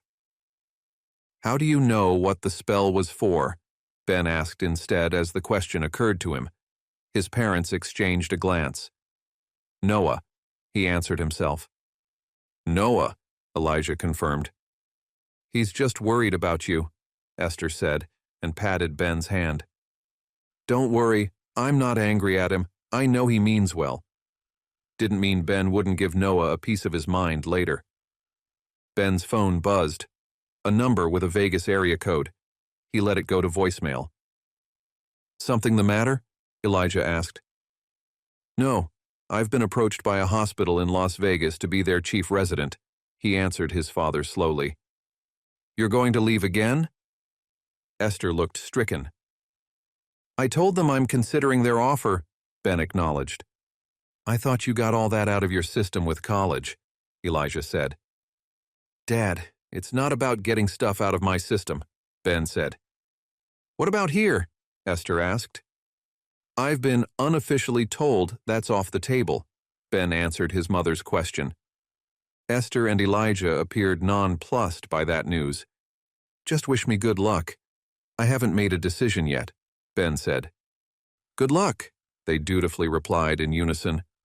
Ben's phone dinged an incoming text message. Shelly. Excuse me a moment, he told his parents. He swiped the screen to read the full message. Everything okay? Esther asked. She just had a meeting with Laura Harkin. That went about as well as she'd expected. Ben laughed. His mother's eyebrows furrowed. What happened? We asked Laura to hire Shelly for the website redesign. Esther Wright was the chief financial officer of Wildcrest Witches International. Their witches' coven was incorporated with employees and everything, so they could sell products through the apothecary and online. As CFO, Esther would have had a direct say in who Laura hired for the job. After all, while Laura was responsible for IT, at the end of the day, she answered to Esther. Laura has never much liked Shelly, for some reason. Since high school, Ben explained. Ben's parents exchanged another glance, though this one he couldn't read. They'd been married long enough they spoke to each other through their eyes. He didn't think they were actually psychic, though. What happened? Elijah asked. Ben relayed what the text said about Laura wanting changes to everything and the deadline for tomorrow afternoon. His mother pursed her lips. I'm sure Shelly can meet the deadline, but maybe... I know you mean well, Ben interrupted, but I don't think Shelly would appreciate if you intervened. She laughed, a higher pitch than people usually expected. She's a strong-willed one, that woman. And like a laser in her focus, Esther said. That she is, Ben agreed. Listen, I appreciate that the two of you are concerned about this, but you know me. Would I engage in irresponsible magic? He asked. An expression of surprise flashed on his father's face. What is it? Ben asked. Isn't that what this meeting is about? You want to caution me against using magic to help Shelly win back Ethan? The table shook and he wondered if his mother just kicked his father to stay quiet. But he had no idea why she would do that. She spoke before he could ask. That's exactly why we asked you here, Esther agreed. Just be careful, dear. Her hands wrapped around Ben's. Of course, always, he responded. Satisfied they'd gotten their point across, Elijah switched topics. Apparently, Shelly's grandparents were having trouble getting some rarer spell ingredients for the apothecary. Ben accepted the topic change, but felt off balance. He didn't know why else they would have called the meeting, if not to talk about maintaining responsibility with his magic. Chapter 11.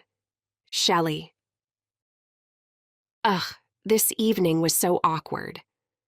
Shelly had been home for several hours working on the website changes Laura had requested. Shelly had purposefully sat at the apartment's dining room table instead of worked in hers and Ethan's shared office, and waited for him to come out of the guest bedroom. Her heart constricted at that thought. While she'd been out, he moved enough of his stuff to live out of the guest room these final days. But he hadn't come out of the bedroom, not in hours, and there was an attached bathroom, so even that conspired against her. A quick series of high-pitched barks drew Shelly's attention. Her fox familiar had been sitting at her feet. Now she stood, staring in the direction of Ethan's room, the mask of dark fur around her eyes, highlighting the image of her on alert.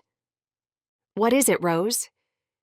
Shelly couldn't read the fox's mind exactly, but they communicated through images and, well, magic. Rose was unhappy with whatever was happening behind the closed door. "Should I go check on him?" Rose tilted her head. If she could have rolled her eyes, she probably would have. Her expression was so human-like. According to Shelly's father, her great-great-grandmother Rosalie, whose spirit had been reborn as the fox familiar, had been known in the family as a smart aleck. Heat suffused Shelly. Oh, something was wrong. It couldn't be the spell. Ben had cast it, and he never made spell mistakes. Rose barked and stalked toward Ethan's door, her nearly feline movements sleek and her body low to the ground. Shelly followed the fox, feet silent against the carpet. She put an ear to his door, but heard nothing. What had Rose so spooked?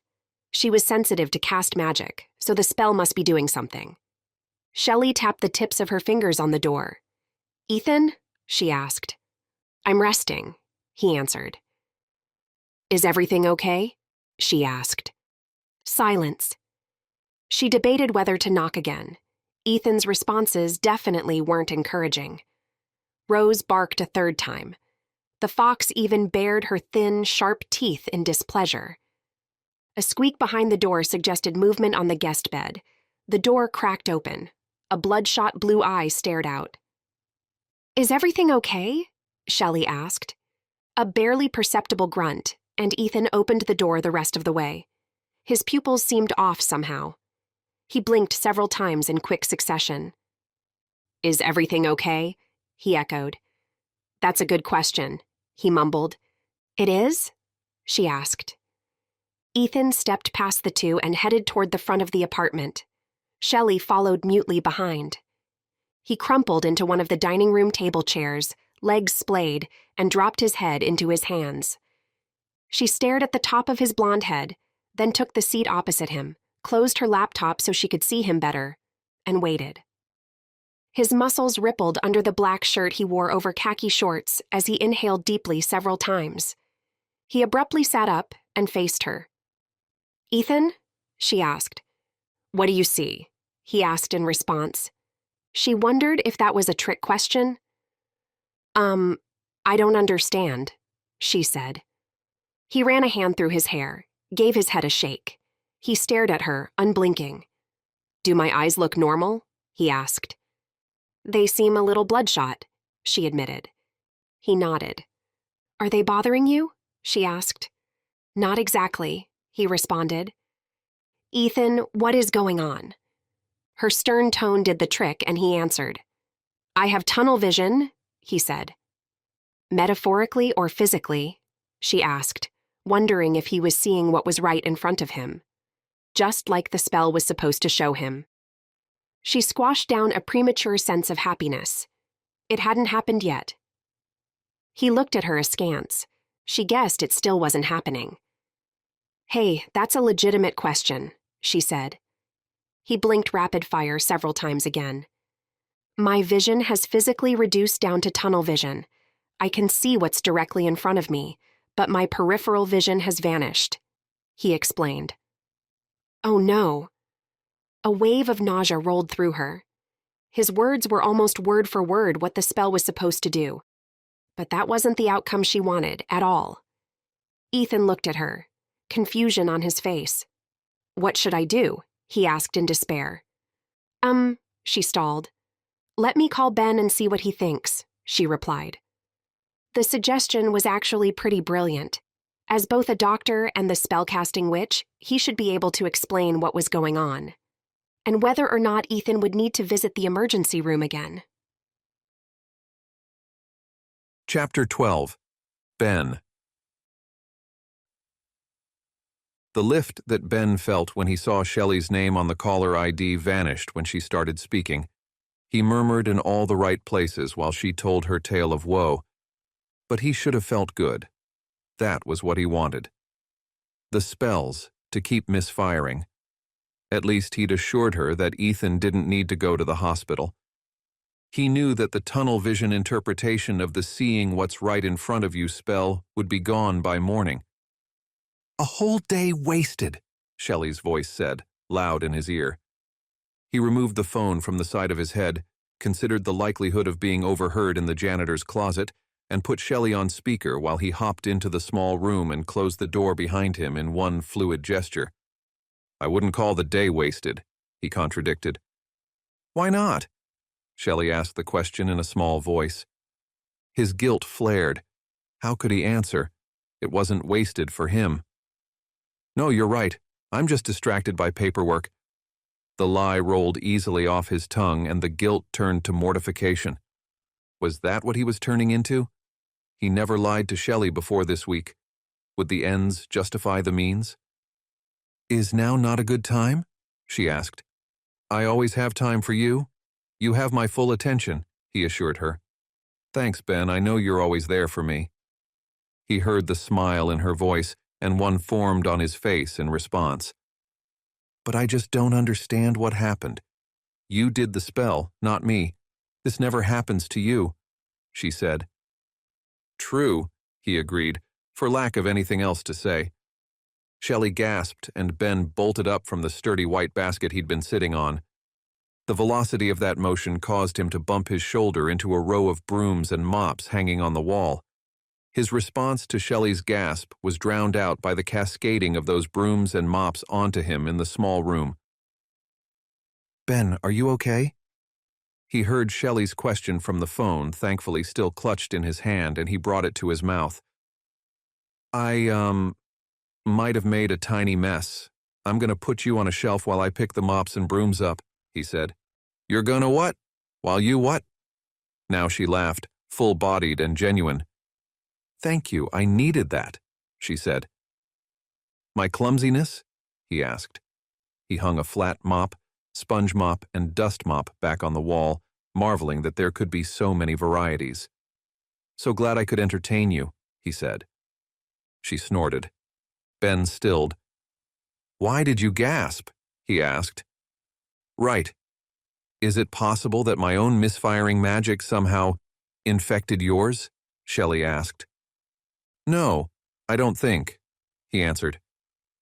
But it's possible, she said. Anything is possible, he agreed. We can always rely on my mother for a pithy saying, Shelly said and laughed. She's not wrong, Ben pointed out. Grace loved that particular phrase. If she had a catchphrase, that would be it. No, she's not, Shelly agreed. Do you think it's possible? She asked. He hesitated, hand resting on the final dustpan. Ben? I don't know if something like that is possible, he answered as honestly as he could, given the huge lie that started the mess. A bark sounded in Shelly's background. What does Rose say? Ben asked. And could Rose sense his lying? He asked himself silently. Shelly's familiar seemed even more sensitive to the use of magic than Shelly herself. She's not sure, Shelly answered. Relief washed over Ben, followed by guilt that he felt relief. This was already ridiculous, and they still had the rest of the week. "What's the plan?" he asked. "After today's wasted day," she repeated, and Ben let slide. "I'm no closer to convincing Ethan to stay with me. I still have Wednesday and Thursday, maybe Friday morning, depending on when he's leaving." She sounded so matter-of-fact, like this was a project with boxes she needed to check. He considered saying that and decided it didn't matter. In 3 days, this would be over, one way or another. "The plan, then," she continued, "is to cast 2 more spells. Any ideas?" she asked. "Let me think on it. Tonight's shift isn't quite as long. Meet at my place tomorrow morning around 10, he suggested. "Are you sure I should be there, in case I'm right that my presence is interfering?" she questioned. He hung his head for a moment at her words, then recovered. "Not at all. We'll be especially careful tomorrow to counter any interference. I promise." The words nearly caught in his throat. "Sounds great. Thank you so much, Ben. You're an awesome friend." The call ended, and he plopped back on the overturned white bucket. To be in the friend zone was bad enough, but what kind of awesome friend let someone he cared for take the blame for his actions? Ben cradled the phone, thoughts waging war in his head. It hadn't occurred to him that she would blame herself for his spells going awry. Making her feel bad hadn't been part of the plan. He was happy that Shelly was happy they were still going forward with the second chance of a spell, but the guilt threatened to overwhelm him. This was all a lie. Even with the justification that it was for the greater good of helping Shelly realize she had feelings for him, what would happen if she found out before that? He left the closet and resumed his shift. Those thoughts weren't helpful. He was in it until the bitter end. Now he just needed to come up with another modifiable spell to misfire without sending Ethan into Shelly's arms or the emergency department. Chapter 13. Shelly. Shelly's eyes closed and she inhaled the rich scent of her mocha latte. The warmth threw the cup almost too hot on her hands. Such pleasant, "Are you going to drink that thing or make love to it?" Ben's voice cut through her reverie about coffee, and her eyes flew open at his word choice. "I'm totally going to make love to it," she quipped. The tips of his ears turning pink confirmed her zinger hit home. Of course, the flush she felt was a bit more unexpected. "Do you know what spell you want to do?" He asked the question and turned toward the refrigerator. She watched him move a bunch of items around, but withdraw nothing. Curious. "I don't know," she said slowly. "Maybe I should try a love spell after all." That did the trick. Ben spun around, eyes wide.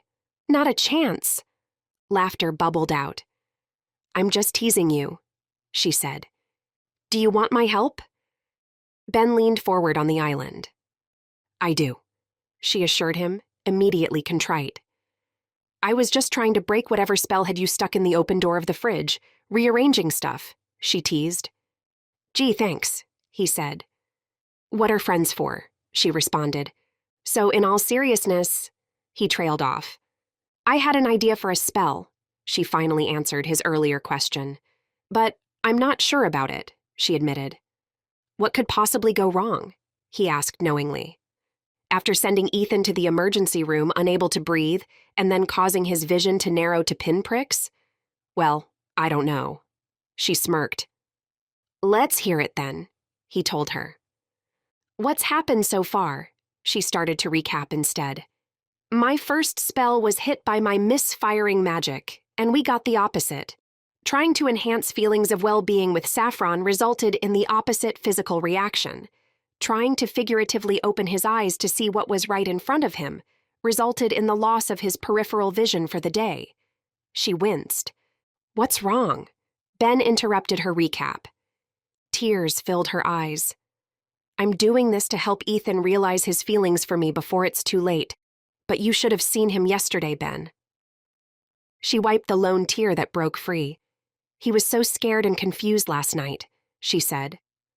Ben came around the side of the island and gathered her into a hug. "It's going to be okay. This will work," he assured her. She wrapped her arms around his broad shoulders, accepting the offered comfort. The familiar, sweet yet woody scent of his sandalwood shower gel wafted over her, increasing her sense of belonging. She leaned into the hug, tightening her grip on his shirt. A desire to kiss Ben flared. "What?" She drew back with a shaky laugh, eyes on her latte. Suddenly, Ben's nearness provided an entirely different kind of warmth. "Shelly?" His fingers burned her chin where they gently lifted her face, so her eyes met his hooded ones. "What's wrong?" he asked. She trailed off. His fingers caressed her cheek. He leaned in, her lips parted for the expected kiss. Disappointment surged when she felt a delicate kiss on her forehead. Ben stepped back. He gave her the crooked smile that she loved.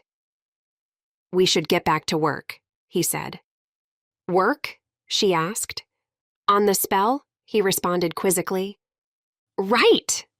She had a goal. These odd feelings wouldn't interfere with that. She wouldn't let them. Would she? Should she? This was confusing, but probably connected to all the misfiring magic flying around.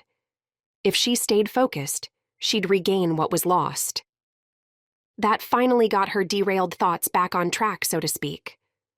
A wide smile split her face, confusing emotions and physical reactions placed firmly on the back burner.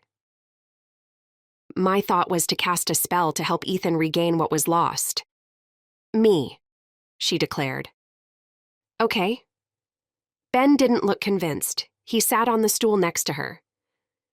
"We just need to work out the possible malfunctions to the spell and counter them ahead of time," she continued. "Sure, what could go wrong?" he said. "Is that sarcasm?"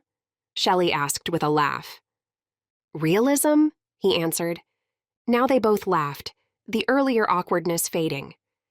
"If the spell misfired like my original spell, then the opposite would be visited on Ethan," she said. "He'd lose what he has?" Ben asked. "That's my guess," she confirmed. "I'm imagining his car vanishing," Ben said. "His shoes disappearing off his feet," Shelly continued. "Maybe he goes bald as he loses all his hair."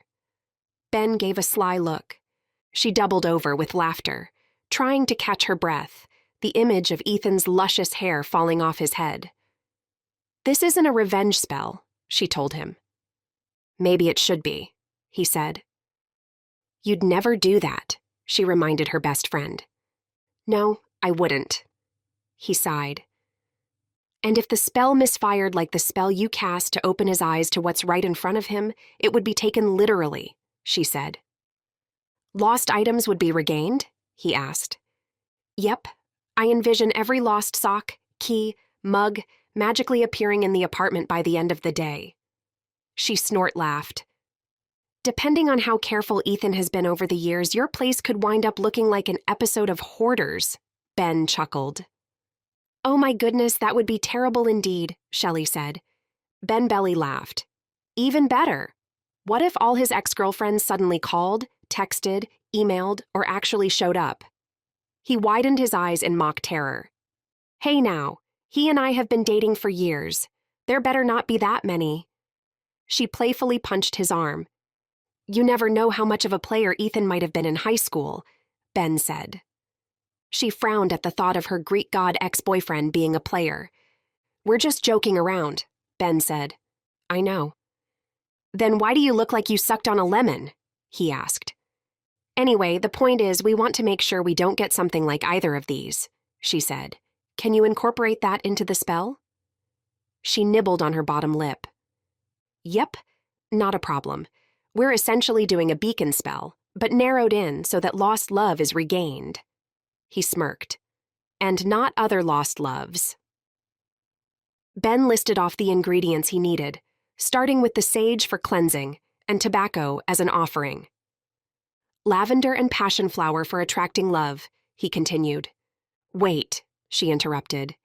"Isn't passion flower for friendship?" she asked. "You are correct," he agreed. "Then," she prompted, Don't you want to be friends with your lover? He asked. I didn't think about it that way. She stared at his back while he pulled his pewter set from the cabinet. That's what I'm here for.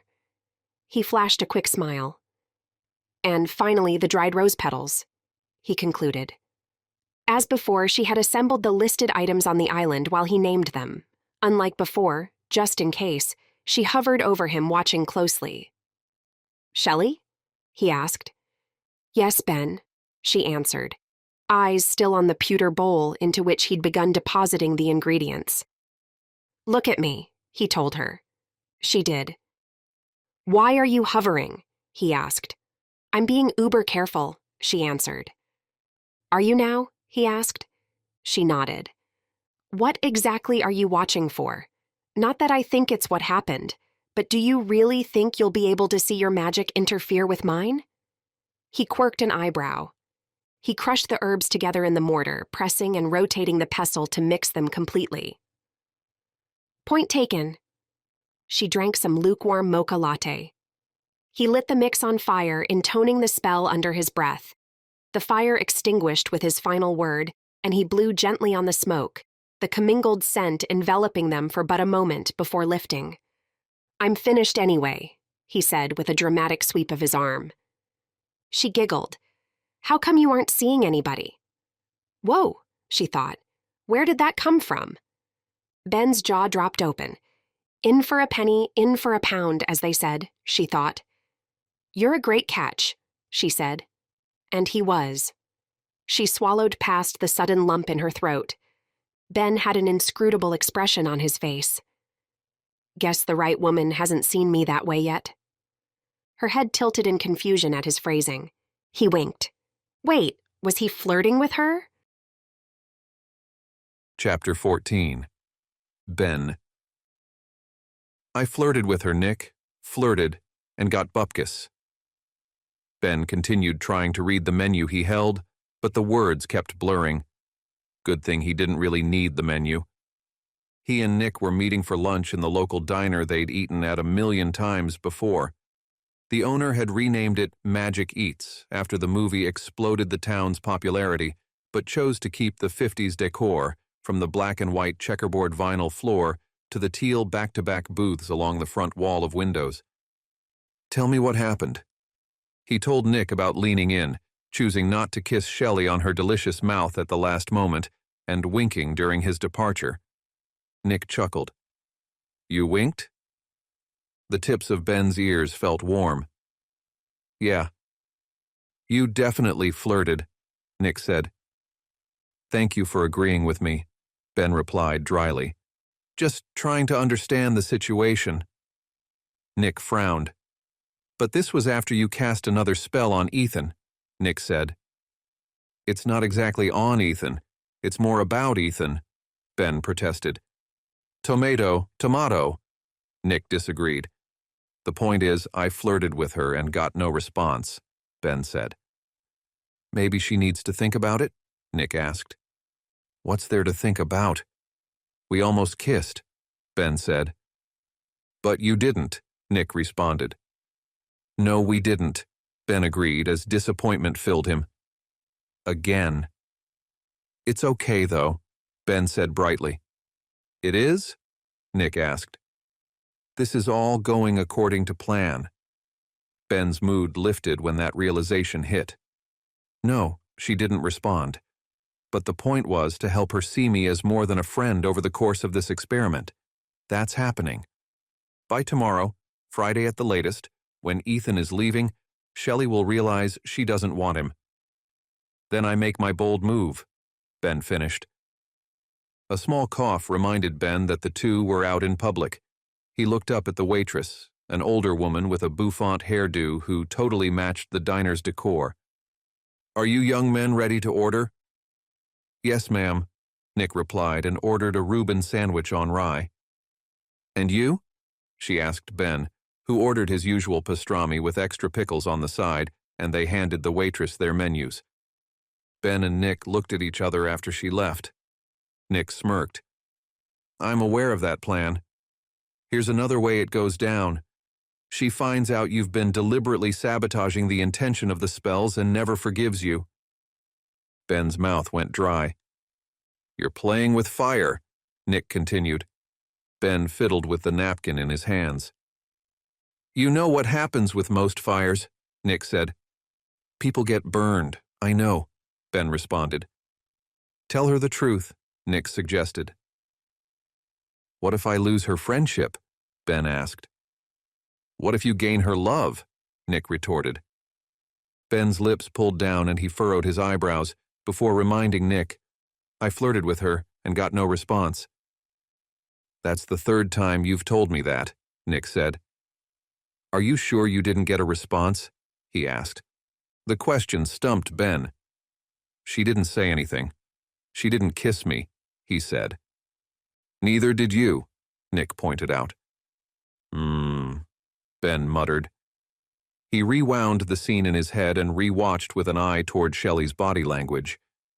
Did she lean into him a little bit? Was he correctly remembering that she closed her eyes? Did she want him to kiss her? And, Nick asked, well, dang, now I'm not sure. Ben described what he thought he remembered seeing.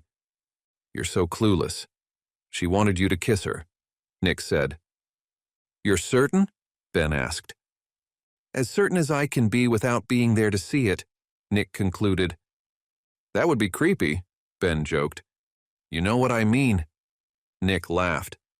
I do, Ben agreed. What's the plan then? Nick asked. I'm going to tell her how I feel. Mixed emotions swept through Ben at the decisive statement. The expected fear of losing Shelly, of course, but a growing ribbon of hope, too. A single lifted eyebrow told him all he needed to know about Nick's confidence in his statement. With renewed determination, Ben withdrew his cell phone and typed out a quick text to Shelly. Dinner plans? Within seconds, her reply. Want to come over? Ethan's out tonight. See you at 7, he typed, then smiled at the phone when Shelly responded with a series of smiling emojis. That seems positive, Nick commented. Ben didn't look up in time to catch him, but wondered if he'd smirked when he said it. Dinner tonight at her place, Ben told him. You know what to do, Nick encouraged. Ben nodded, unable to speak. After years of not knowing, tonight he would find out the truth. Either Shelly had feelings for him, or he was in the friend zone for life. Chapter 15. Shelly. If Laura Harkin requested one more additional change, Shelly's moratorium on practicing magic was going to be rescinded. She did every single thing the woman had asked for, down to the minute detail, and here Laura was, criticizing all of it. Again. Shelly plastered a tight smile on her face. Anything else, Laura? Blue eyes narrowed in response. Shelly guessed her tone wasn't as conciliatory as she'd hoped. I want to make sure the coven is satisfied with the work, she clarified. That, at least, was true. Laura might drive her batty, but her best friend's father was the high priest, and his mother, the CFO of the business. Shelly wanted them to like it. Laura's expression relaxed, ameliorated for the moment. She sighed. Listen, Shelly, I'm not trying to be difficult. An eyebrow raised of its own accord. I'm not, she insisted. She lifted a hand to get Rebecca's attention. The apothecary manager was acting as the coffee bar cashier today, apparently in addition to her regular duties. Despite the beautiful spring weather, there weren't many tourists here today. What can I get you? The tall, bubbly blonde asked when she reached the table. Mocha latte, right, Shelly? Laura asked. Surprised that Laura had paid attention to her prior order, Shelly simply nodded. And I'll take an espresso, double shot, please, Laura ordered. Rebecca gave them a toothy smile and departed to make the drinks. Laura moved as though to run a hand through her short red hair, then stopped herself. Probably didn't want to mess up that perfect style. I know I'm demanding, but it needs to be done right. She lifted a single shoulder. Shelly held her breath. The next statement better be just to work on this latest round of changes. Otherwise, she was going to be sorely tempted to say screw it to the huge paycheck, that struggling against Laura's increasingly impossible demands wasn't worth it. "I think we're close," Laura said. Shelly's breath whooshed out at the statement. "Did you know I hired your mother?" Laura asked. "As a supernatural life coach?" Shelly asked in surprise. "A little broader than that, but yes," Laura answered. "No, I didn't. She doesn't discuss her clients with me," Shelly said. Laura nodded. "Of course she wouldn't." A bright smile lit her face. "I love your mother," she said. Me too," Shelly responded in confusion. "She's been helping me understand myself more, to understand more the person I want to be. And be with," Laura continued. Shelly had no idea why Laura would be telling her any of that. "I can tell you're wondering why I'm telling you this," Laura said. Shelly's face warmed with a flush, the perils of having zero poker face. "To be honest, yeah. Grace and Robert have a love for the ages," Laura said. A genuine smile broke open on Shelly's face. "High school sweethearts who stayed true to each other through ups and downs, trials and tribulations," Laura continued, almost like she was talking to herself. "Everyone should have that, you know," she asked wistfully. Shelly nodded, tears suddenly threatening to fill her eyes. "Yes, they should," she agreed. "They never gave up on true love," Laura concluded. Rebecca approached the table with their drinks. Shelly appreciated the break. There was no reason for Laura to be talking like that, except maybe it was Shelly's reminder of what to focus on. Her reactions to Ben this week were unnerving, to say the least, but Ethan was her one true love, and she couldn't give up on it. On him. That was the whole purpose behind the magic spells. She smiled at the memories of fun times with Ethan, visiting museums, hiking, watching movies, before her smile faltered as memories of times with Ben crowded in. Images of him bringing her soup when she had the flu, calling to see how she did on her final exams, offering support when she launched her new business. Was Ethan really just a friend? No. Shelly knew from her parents that you only had one chance at true love, and hers was Ethan. After 5 years, it had to be. Rebecca walked away, and Shelly lifted her coffee, offering a wobbly grin for her frenemy, Laura. "To true love," she said. "To true love," Laura echoed. They both took sips, Shelly wincing at the heat from the freshly brewed beverage. Laura stood. "I expect those changes by tomorrow." She strode off on her kitten heels. Now that was the Laura that Shelly knew. But this time, the demand did nothing to dampen her good spirits. She'd get the changes completed, again, on time, because she was a professional. More importantly, she got the universe's hint. You never give up on true love. Time to head home and see how that morning's spell went. Time for Ethan to regain his lost love. Her. And if she was more excited to have dinner with Ben first, well, that was just because he was her best friend. Right? The universe needed to be clearer. Chapter 16. Ben. Boxes filled Shelly and Ethan's apartment. Ben noticed with satisfaction, then felt bad, knowing that hurt Shelly. He tried not to stare at how many of them there were while following her the short distance to the dining table. Shelly gave him a half smile. "I know how empty the apartment is looking," she said. "He's out for dinner?" Ben asked. "I think he's at the gym," she answered. It surprised Ben that Shelly didn't know where the love of her life was tonight, but he fully intended to take advantage of the absence. His talk with Nick had clarified things. He'd tell her how he felt. He'd planned it out in his head. Once they got through the initial pleasantries of dinner, he was laying it on her, and hopefully Nick was right that she'd jump into his arms.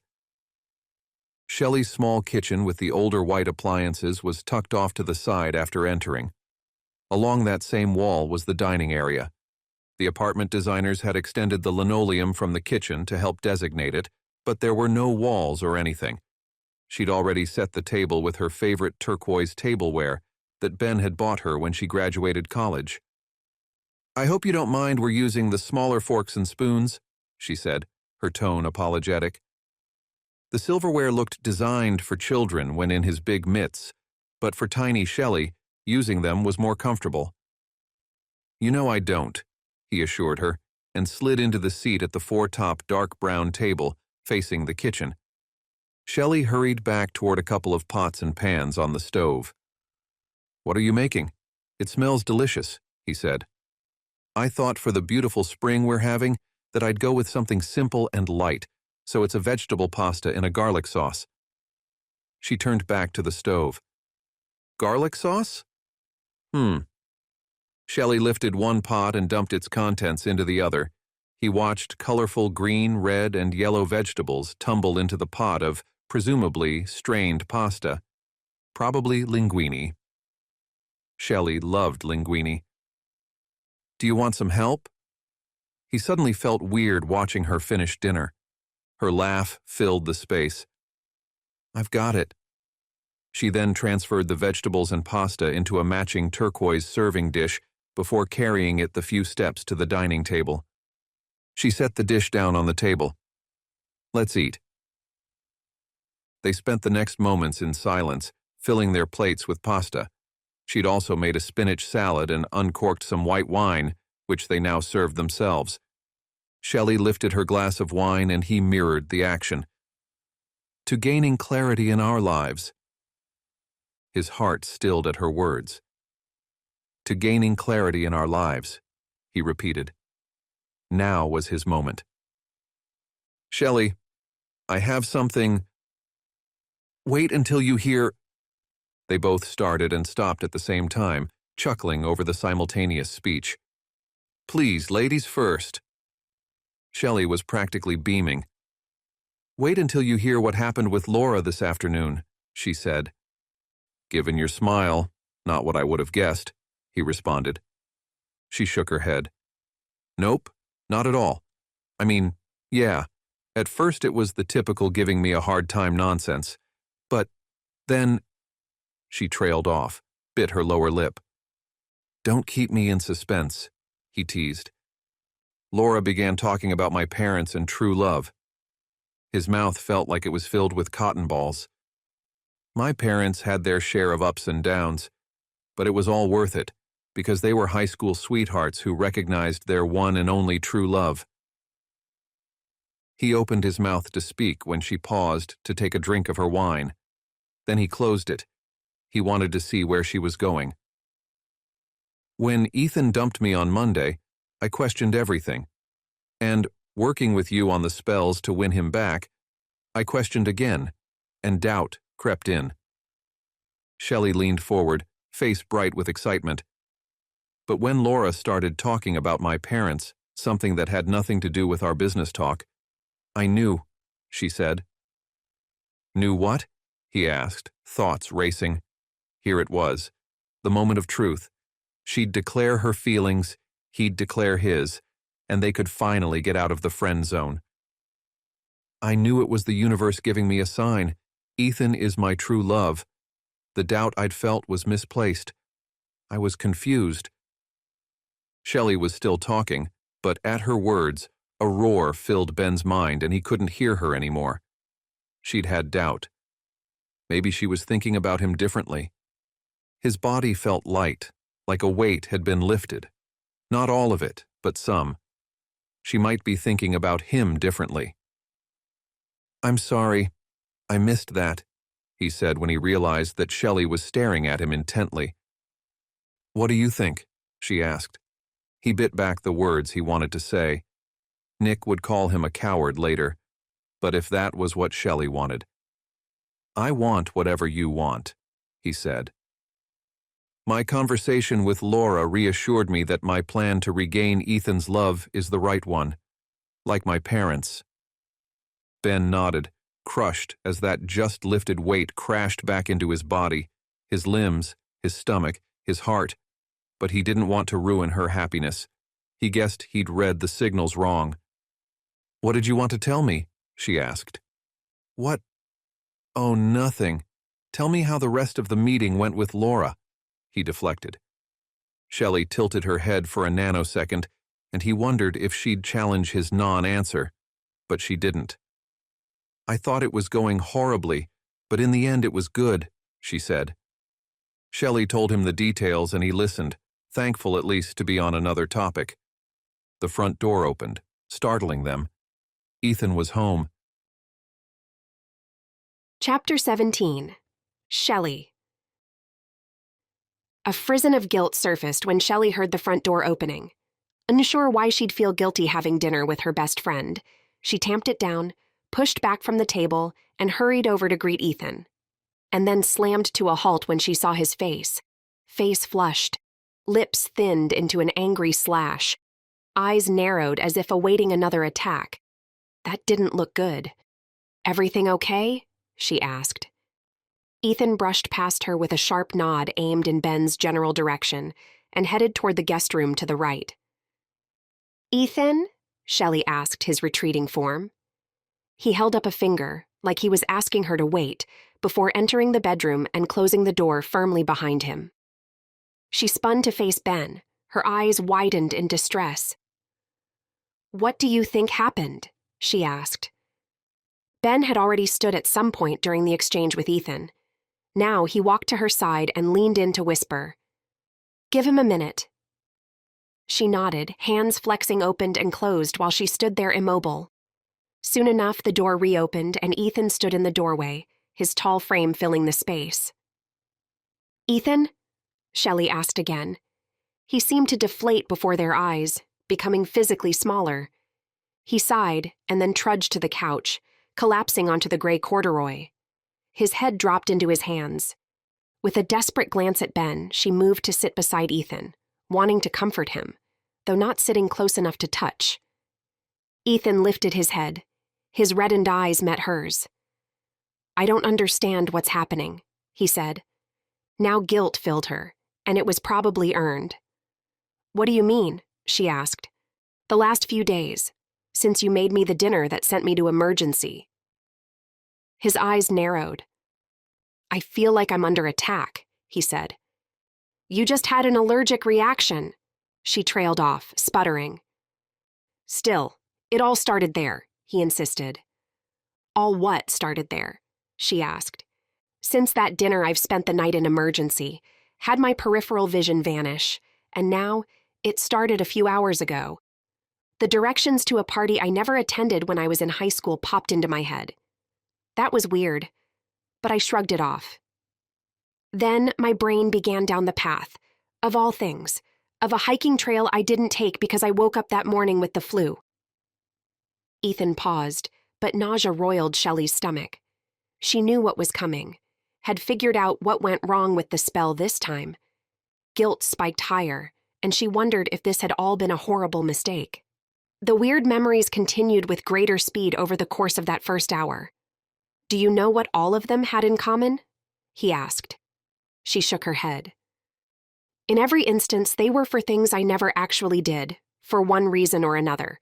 My head has been filled with directions, paths, you name it, for events I never did," he stated. "Oh my goddess, that was their fault." She risked a quick glance at Ben, could see the guilt telegraphed there. Her misfiring magic did that. She tainted Ben's magic with her own, and now Ethan was paying the price. Tears pricked Shelly's eyes. "Somehow—" Ethan paused. "I don't know how—" He tried again without success. His empty eyes met her tear-filled ones. "All of this started with your dinner. I don't know how that triggered this, but whatever is going on—" Now his gaze took in Ben as well. "Stop it. Please just stop," he begged. "I don't know what you're talking about." The lie burned as it left her mouth. Ethan shook his head. "You do. I don't know how." "Because I'm a witch," she shouted in her head. "And I'm a terrible one." He took her hand in his, the gesture not sweet. "I'm leaving Friday morning. Whatever started with that dinner needs to end. I'm sorry that it worked out like this, but—" He trailed off again, then released her hand. Instead of reaching for Ethan to regain the contact, she looked at Ben, saw him standing next to the dining room table, his hands clasped in front of him. Only his expression belied the relaxed stance of his posture. And that broke her heart more. She dragged him into this. He wouldn't have done it for anybody else. She was certain of that. It needed to stop. Ethan stood, his blue eyes taking in her first, and then Ben. "I'm going to bed. Sorry to interrupt whatever was going on here," he said. Shelly and Ben watched Ethan cross the carpeted floor to the guest bedroom. He closed the door, almost gently this time. Maybe he'd already got his frustrations out. She scurried to her best friend's side, noticing he was still as stricken as she was about what had happened. "He's right, Shelly." "What do you mean?" she asked. "It's over," Ben stated. "It is?" Even though she'd had that thought, too, her irrational worry that she was losing her only chance at true love flared. Her stomach clenched. Ben sighed. "It is." He embraced Shelly, comforting her as a few tears came loose and tracked down her cheek. That comfort of being in his arms, added to the knowledge that he would always support her, even following her into ill-advised, harebrained schemes, heightened her confusion. But Ben was her best friend. Pulling back, he stared into her eyes for a beat. "Ben?" she asked. "I'll talk to you tomorrow," he said. With that, he released her and left the apartment before she could formulate a reply. She returned to the dining room table, sat at her seat, surveyed the meal she'd made and shared with Ben. That brought a ghost of a smile to her face. She drank a large gulp of wine and considered the evening. Ethan more or less guessed what had been going on, and despite herself, that impressed her. But the universe had given her a sign not to give up on her true love. If she stopped now, she would never know if she gave up too soon. Plus, then she wouldn't get to continue working with Ben on the spells. A high-pitched bark disrupted her train of thought. Shelly met the fox's gaze and was shocked at the reproach she saw there. "What?" she asked. Rose barked again, shook her head, and slunk from the room. Shelly swigged another drink of wine and made her decision. With a smirk and a nod at the goddess, she declared her intention. "This is the ultimate test of my loyalty and affection for Ethan. I get it. Tonight was rough, but I get it." Chapter 18. Ben. Ben was glad the morning at the hospital had been quiet. It gave him time to think. He didn't get the chance last night to tell Shelly how he really felt, given Ethan's untimely and mood-killing entrance. Ben groaned. Ethan. It had been so much easier to think of him, even after all these years, as merely an interloper who would be mildly inconvenienced by the spells being cast. Seeing him in pain. Ugh. First, do no harm. That was basically the primary tenet as both a doctor and a witch. And Ben had followed neither with Ethan. It wasn't as harmless as he'd told himself it was. "Doctor?" The blonde nurse called to him from the bed of their newest guest. "Yes, Gretchen?" "He's ready." With a nod, he headed for the new admit and pulled the privacy curtain. His phone began vibrating almost immediately. A quick check showed it was Shelly, and although his heart sped up at the sight of her name, she'd have to wait until he was finished. Gretchen and Ben worked seamlessly and quickly, yet someone, presumably Shelly, still texted or called 3 more times. He waited to confirm it was Shelly until he and Gretchen had finished with the patient and were back at the nurse's station. "Someone really wants to reach you," the nurse joked as he scrolled through the notifications. Gretchen knew they weren't busy enough for it to be work-related. He shrugged and offered a half-smile. "What can I say? I'm popular." Ben stepped away to the sound of Gretchen's chuckling. She had been a few years behind him in school, but he seemed to remember her always laughing. The janitor's closet he'd hidden in before beckoned. A quick glance around the emergency department confirmed he had a few minutes. Shelly's last text had been, "Call me, please." He assumed nothing bad had happened, or she would have been explicit, but she still appeared desperate. "Ben, finally. Is emergency that busy? She asked. Good morning to you too, Shelly. Of course. Good morning, Ben. He heard the smile in her voice. You have a minute now? Maybe even 2 or 3 minutes, he told her. Excellent. He heard her take a deep breath. I did some soul searching after you left last night. His grip tightened on the phone. And? He asked. I want to try one last time, she said. What? Surely I misheard you. You heard me just fine. Even though the spells have misfired? Yep. Even though Ethan asked you to stop. He leaned his head against the closet wall, wanting to bang against it, but not wanting to cause brain damage. Yes. He'd always thought it was only an expression, but he swore his heart fell with that single syllable. I don't understand, he said. I'm so glad you asked, she said. I didn't really, he contradicted, but with a smile, her excitement infectious as always. The goddess sent me a sign with my conversation with Laura, so the spells misfiring and even Ethan's desire for all of this to stop, these are just tests of me. Tests of my belief in our true love, she explained. A knife twisted in his belly at her words. She still thought Ethan was her true love. I'll admit last night almost caused me to give up. Look at it this way, Ben. Today is the last day. We'll go out with a bang. She chuckled. That hopefully doesn't blow Ethan up. His mouth dropped open. Close your mouth, Ben. Yes, I know it dropped open. How do you do that? He asked. You're my best friend, she said softly. He stood from the upside-down bucket he'd perched on. Was that a hitch he heard on the last word? Will you help me with one final pull-out-all-the-stops spell today? Ethan told me the moving van arrives in the morning. This is the last hurrah, she said. Yes, Shelly, I'll help you with one final pull-out-all-the-stops spell. After all, what are friends for? He pulled the phone away from his ear at her happy squeal, smiling despite himself. Lucky for you, this is a short shift this morning. Meet at my place at noon? He offered. Let's make it 1. I have another meeting with Laura, and it may go a while.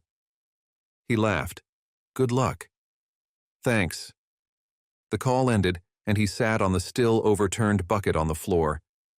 An idea was formulating in his mind that would allow him to go through the motions of helping Shelly, but still finally get off his butt and tell her the truth. He knew he wouldn't cast another quote-unquote Ethan spell, but Shelly didn't need to know that. Yet. Then again, he couldn't go through all of this to show Shelly he loved her, just to leave town for a new job. He pressed call on his phone. Dr. Ben, what can I do for you today? Dr. Casey Hayes answered without preamble. What can I do to prove I'm the right resident to be chief resident? He asked. A low laugh sounded. Are you turning down Vegas? She asked. As soon as I hang up with you, he informed her. Come to the board meeting today and tell them why they should hire you. I'll text you the details. Ben thanked her for the recommendation and disconnected. That was the right decision. One phone call to Vegas would shut down that option. He was all in, personally and professionally. He hoped he didn't end up unemployed and still single. Chapter 19. Shelly. Shelly's meeting with Laura at Wildcrest Wizardry's coffee shop couldn't have happened fast enough. She actually felt a pinch of anxiety when she sat at her favorite table. That was no good. At least she was a few minutes early, so she could relax with a mocha latte before Laura arrived. The usual? She turned her head at the sound of Nana's voice reading her mind, then smiled at the purple tracksuit that matched her grandmother's eyes. She must not have had time to change after her walk that morning with Papa. At Shelly's nod, Nana hustled to the back to get the drink. Clacking heels on the floor alerted Shelly to Laura's arrival before she saw her. Red hair slicked back per usual, blue eyes rimmed in dark liner. A cloud of some kind of light citrus fragrance clung to her. She set her bag on the table as she took the seat across from Shelly. What do you have for me? Laura asked. Hello to you too, Shelly responded, but still pulled out her laptop.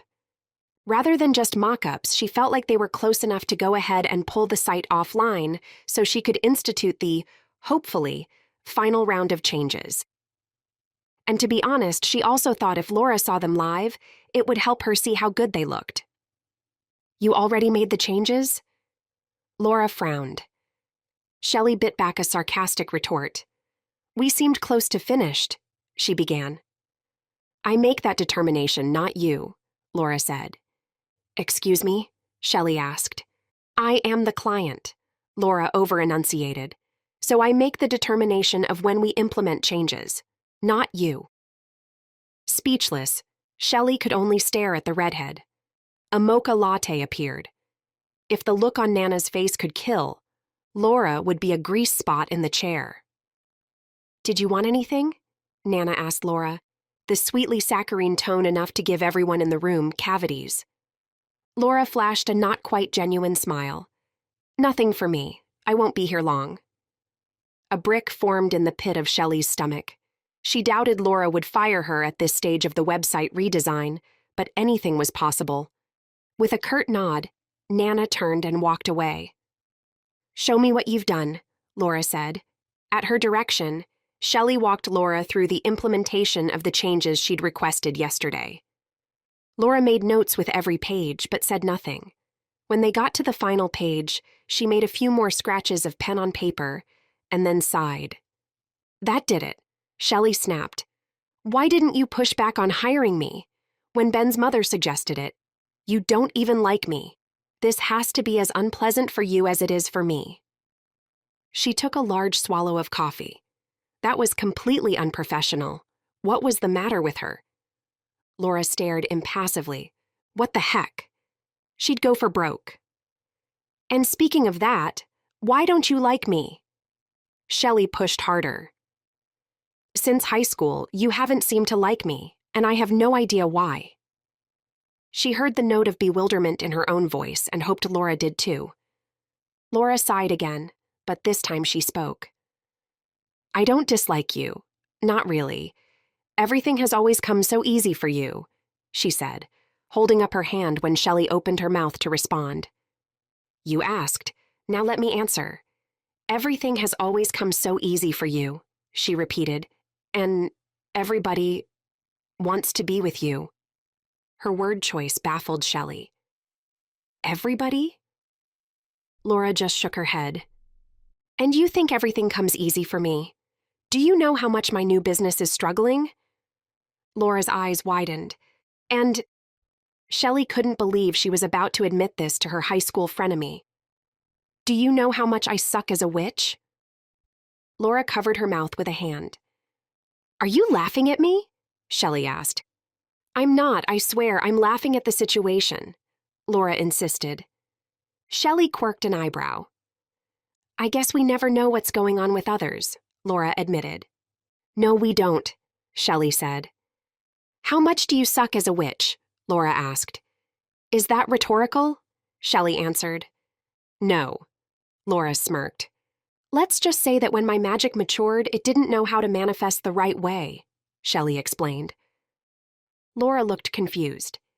It has a tendency to misfire, mostly to do the opposite of what I want, Shelly said. Can't you just cast spells with opposite intent?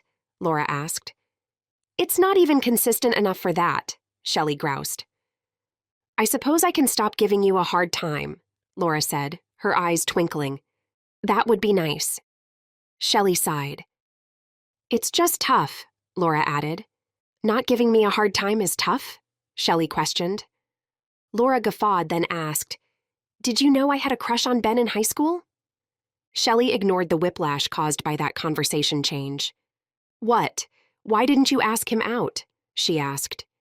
He wanted someone else, Laura explained. That's news to me, Shelly said. Is it? Laura asked. Shelly tried to decipher the look on Laura's face and reviewed her years with Ben in high school. I don't remember him being serious about anyone, Shelly concluded. Maybe he never got up the nerve to say anything, Laura offered. You'd think I would have noticed his interest in someone else, Shelly said, more to herself than Laura. This whole conversation was starting to feel deeper than expected. Laura smiled. The website looks great. Make it live and I'll let the board know, so they can take a look at it. They may want a few tweaks, she warned. But probably nothing big, Laura assured her. You already took care of that for them, Shelly responded. Indeed. She gathered her papers to leave. Say hi to Ben for me. Wait. Shelly started to ask her what else she knew, but Laura swept past, clearly done with the conversation. The comments about Ben perplexed her. Shelly was his best friend. How could she not know who Laura was talking about? Chapter 20. Ben. The employee lounge had only one person in it when Ben made a quick pit stop for some bad coffee before heading home to prepare for Shelly. Jason, you coming on or off? Ben asked. Dr. Jason Lawson, fluorescent lights reflecting off his bald head, offered a half smile. Coming on. You leaving? He asked. Yep, just needed a little juice before I go, Ben told him. Jason sidled up to Ben, leaned in conspiratorially. I'm surprised you're leaving. A little birdie told me I should bring my A game to the board meeting later today. Ben refilled his travel mug with the swill disguised as coffee. That meeting's not until 5 o'clock, he said. You're the only other person who would be a serious contender for the chief resident position, Jason replied. I heard they're looking for a chief resident at one of the big hospitals in Vegas, Ben said. You don't say, Jason responded. That's what I heard. Ben took several steps toward the door before turning back to Jason to say, I'll see you later. Jason's response of, I knew it, followed Ben into the hallway. The sound of water greeted Ben when he walked through the front door of his house 15 minutes later. He wondered what could be the source before realizing one of his brothers must be home and taking a shower. Ben quickly changed in the bedroom before dumping dirty scrubs in the laundry room and heading into the kitchen. Shelly wasn't due for another half hour. He wondered briefly how her meeting with Laura was going. Better than last time, he hoped. But the break was good. It gave him time to prepare for the board meeting after. The water from the back bathroom shower stopped. Ben's plan for today's quote-unquote spell had come together nicely in his head. Time to implement. He gathered the spices and honey needed and laid them out across the island. Don't tell me you're still going through with your ridiculous plan, his brother Aaron said as he came into view from the hallway, his boots solid on the dark laminate wood floor. A shorter, stockier version of the men in their family, he had the same dark brown hair, but startling green eyes. Mischief danced in them right now. Did I ask for an opinion? Ben responded. Aaron's blunt approach brought out Ben's sparring nature. I'm just trying to save you from yourself, brother of mine. He opened the refrigerator and pulled out sliced bread and a bunch of vegetables. Aaron's magic was an enhanced ability to communicate with animals. He'd become a vegetarian almost as soon as he could speak. Ben tried not to think about the implications of that. Ben finished arranging the requirements for the spell and noticed Aaron frowning at what he had. No comments from the peanut gallery, please, he warned his brother. Aaron shrugged and sat across from Ben to eat his veggie sandwich, where Shelly usually sat. When is she coming over? His brother asked. Ben checked his watch. About 15 minutes. She had a meeting with Laura Harkin first. Ooh, she's a she-devil, that one, Aaron said. She's not that bad. Very opinionated, like you, Ben pointed out. Aaron blushed and took a large bite of his sandwich. Strike a nerve? Ben asked. Aaron shook his head, appearing to concentrate on chewing and swallowing his food before answering. Stop being a weasel, he said. I'm being a weasel? Ben asked. Tell Shelly the truth, Aaron responded. Again, not that I asked for an opinion, but I have a plan, Ben insisted. Right. Noah told me. Help Shelly win back Ethan and hope she falls in love with you in the meantime. How's that working out for you? Another chunk of sandwich disappeared into Aaron's mouth. Now, Ben flushed. That was the original plan. I'm trying something different today, he said. Something connected to this hodgepodge you've got going on the counter? Aaron asked. I've been considering how to tell her, and I think I have the plan set. Aaron unexpectedly threw up his hands. That was melodramatic, Ben said dryly. I needed to get your attention. You don't need a plan, other than to open your mouth and say the words, I like you, Shelly. It's not that simple, Ben argued. Good grief, man. Yes, it is. Why are you overcomplicating this? I'm not, Ben denied. Uh-huh. Aaron brought his now empty plate around the island to place in the sink. He gripped Ben's shoulder. Now is your time. Don't screw it up. We've watched you pine for that girl for literally a decade. Now is your time, he repeated. A knock on the door saved Ben from a reply. Come on in, he called out. Shelly walked through the door, her smile widening when she saw the brothers. Hey, Ben. Hey, Aaron. Aaron and Shelly embraced, and she chucked him on the shoulder. Congrats on getting your realtor license. Thank you, Shelly. You let me know when you're ready to get a home of your own and I'll hook you up. You got it, she told him. I gotta run, he said to them. You kids have fun. Don't do anything I wouldn't do. He stared into Ben's eyes, his expression serious. Think about what I said, big brother. Without waiting for a response, he left. Shelly turned, a question in her hazel eyes. Ben sighed. It's nothing. You know my brother has very strong opinions about everything, that he isn't afraid to share. But Ben wondered if his brother was right and he should just open his mouth and say the words. Chapter 21. Shelly. Awkward energy floated all around the kitchen, but Shelly ignored it to take her customary seat at the island. You ready to do this? She took a quick sip of her not-quite-empty mocha latte. Ben's mouth twitched.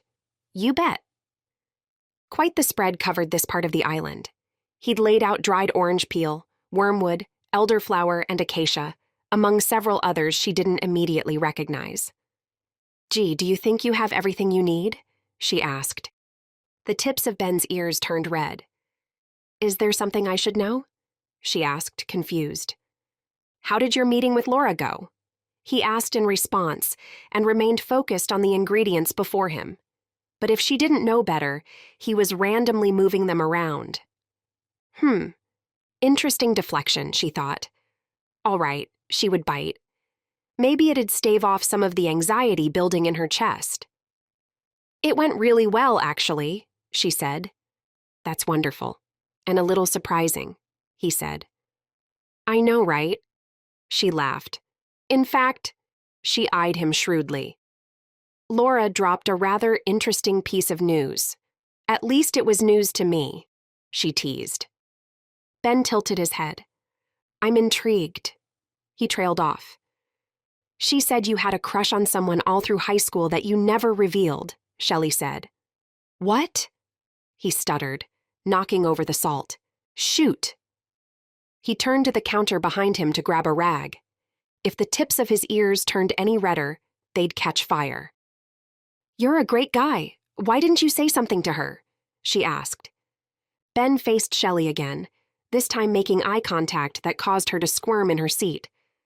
What if she'd said no? He asked. What if she'd said yes? Shelly countered. Ben shook his head. Do I know her? She asked the question lightly, but her heart hammered in her chest. He opened his mouth to answer, closed it again. It's not a trick question. Her mouth had gone dry. Yes, you know her, he finally answered. Does she still live in Wildcrest? She asked. Yes. Butterflies had taken flight in her belly, and she wasn't sure why they'd gone down that rabbit hole. That wasn't what they were there for. Ethan was her destiny. A sick feeling washed over Shelly at that thought, giving her pause. No, that was just the anxiety about missing her chance.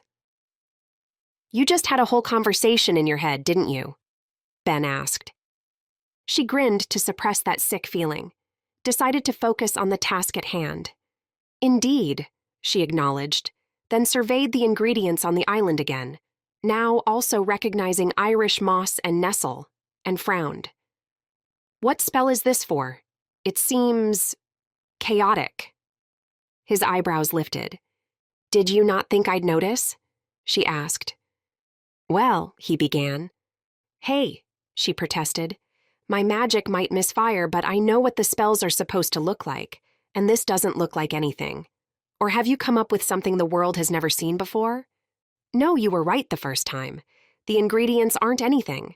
There isn't a final spell, he told her. What do you mean? You couldn't think of one? I had a couple of... No, he cut her off. I mean, I'm not casting any more spells to help Ethan realize he belongs with you. A strange mix of sadness and elation arose.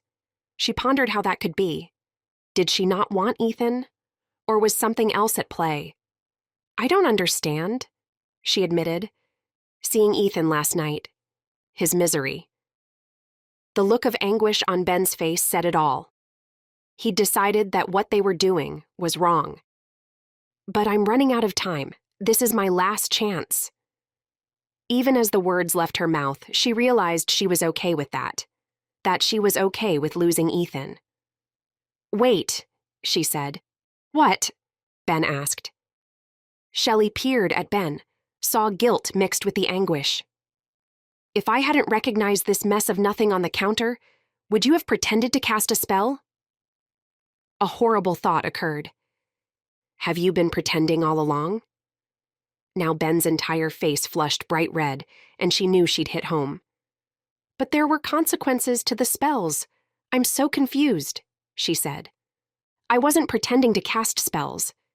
His eyes dropped to his hands gripping the island. I was sabotaging them, he explained. Oh. Her stomach lurched and she leaned forward against the side of the island. Why? Ben met Shelly's eyes and the anger there surprised her. If Ethan can't recognize what he had in his relationship with you, then he doesn't deserve you. It's his loss. Ben bit off the words. You lied to me, she said, voice flat, despite the anger coursing through her. I did, he admitted, though not at first. When you asked me to help you, I fully intended on helping you with those spells. How could I ever say no to you? He offered a half smile and her expression softened. It's me, she blurted out. Who's you? He asked. Laura meant me when she said you had a crush on someone in high school. The lift she felt with that realization deepened her confusion. Ben was her best friend. Wasn't he? I should have known. You're too good of a witch, and my misfiring magic isn't strong enough to interfere, she recognized. He nodded. When did you start sabotaging? Her eyes widened when she made the connection. It was with the very first spell, when your hand hesitated over the ingredient. I knew something was off then. I just thought you almost made a mistake. But that was the exact moment you decided to change the spell outcome. If she wasn't already sitting, she would have collapsed. Her entire body felt weak with the realization. I'm sorry, Shelly. He started around the island and she bolted to her feet. No, don't come near me. He stopped, dropped his hands to his sides. Why didn't you say something to me? She asked. I didn't want to lose you, he whispered. Hot tears filled her eyes and she blinked rapidly to forestall them falling. That's unfortunate, she stated, then grabbed her mocha latte and work bag, clutching them to her chest like a physical barrier between them. I don't ever want to see you again, which should be easy since you're going to Vegas anyway, she said in a clipped voice. Shelly, please. But she shook her head, already turning toward the front door. No, don't. Her legs threatened to buckle as she made her way to the door that seemed miles away. I don't know if I can ever trust you again. The door felt heavy in her grasp, but she swung it open. Goodbye, Ben. She slammed it shut. A wave of sadness crashed into her at the thought of never seeing him again. Chapter 22. Ben. Ben's eyes seemed glued to the front door. That Shelly just stormed through. That just slammed shut behind her, slammed shut on them.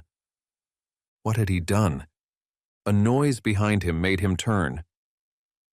Noah stood at the entry to the kitchen from the hallway, his expression sheepish. "I didn't know you were home," Ben said. Noah shrugged. It seemed awkward to come out. Ben sighed and sat in the seat vacated by Shelly, still warm from her body. "Yeah." Noah took the seat next to him, put a brotherly arm around his shoulder. "When I predicted this would go spectacularly sideways, I'd hoped I was wrong," he told Ben. "I should have listened to my big brother's advice," Ben said.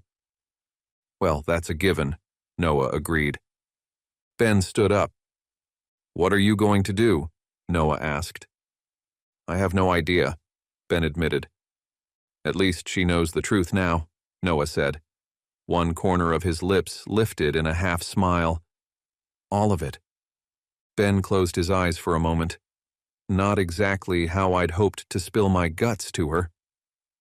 "No doubt," Noah said. Ben drummed his fingers on the counter. "It's up to her if she can forgive you or not," Noah said. "She was pretty mad," Ben said. "That she was," Noah agreed. "Not that I blame her," Ben hurriedly added. "That's good," Noah said. "You're being far too agreeable," Ben said. "No reason to kick a man when he's down," Noah said. "You know you screwed up. You also know it's out of your hands now." He slugged Ben's shoulder. "But if I were a betting man, I wouldn't bet against you two lovebirds." Hope flared in Ben. "Really?" he asked. "Really," Noah said. "I guess there's nothing to be done but wait." Ben's brows furrowed. "What are you doing home in the middle of the day?" His older brother had also gone into medicine, in part because he had healing powers, but also because he liked doing old-fashioned home visits. He spent most days seeing patients in Wildcrest and the surrounding areas. Noah grimaced. "I thought my healing energy would be enough for someone, and it wasn't. A visit to the apothecary was in order. Since I was nearby, I came home to wrap up some chart notes." A wry smile replaced the grimace. "And then you trapped me in my room," Noah said. "Headphones before that?" Ben asked. "Headphones before that," he confirmed. "Sorry about that," Ben said. "No worries, little brother." He clapped Ben on the back. "Give her time. She'll come around."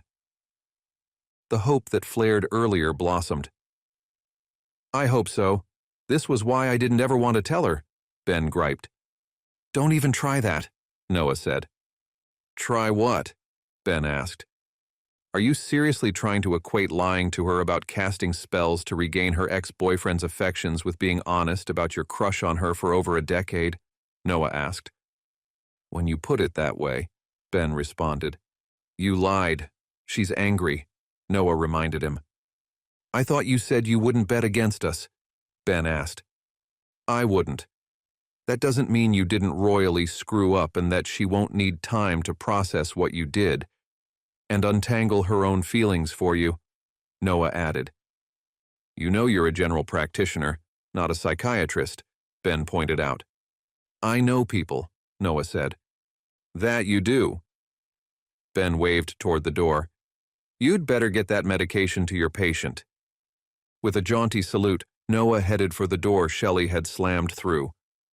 Was his brother right? Ben wondered if he needed to just give her time, or if he needed to do something to convince Shelly he was sorry and that they belonged together. Despite the raging thoughts, Ben centered himself and headed back to the hospital for the board meeting. "Welcome back, Dr. Ben." Jason Lawson greeted him with a smirk when he walked up to Jason standing outside the closed meeting room door. "Thanks, Dr. Jason," he responded. "Are you gentlemen getting along?" The doctors turned at the sound of Casey's voice. The chief of staff strode toward them, shook their hands. "I wish you both the best and think Wildcrest will do well with either of you as chief resident. Dr. Hayes said. "Thank you, ma'am," Ben said. "Ma'am? How many times have I said not to call me ma'am? I'm not that much older than you." Her brown eyes twinkled when she said it. "Too many to count," he responded. Dr. Hayes looked good for her age, whatever it was. A little heavy-set, no wrinkles, short, curly brown hair cropped close to her scalp. She entered the meeting room and spoke to them before closing the door behind her. "We'll get you in a moment." The doctors waited in silence, standing in front of the door, uncertain. After about 5 minutes, Dr. Hayes brought Jason in, then Ben. The board asked a lot of questions about Ben's magical abilities. He assumed they did the same for Jason. Shelly had previously sensed magic in the other doctor, but neither of them could identify what it was. Finally, the board asked the doctors in together. Ben and Jason stood side by side at the head of the table, around which the 10 members sat. Several of them smiled at Ben, and his cautious optimism increased. Dr. Hayes stood from her position on the opposite side of the table.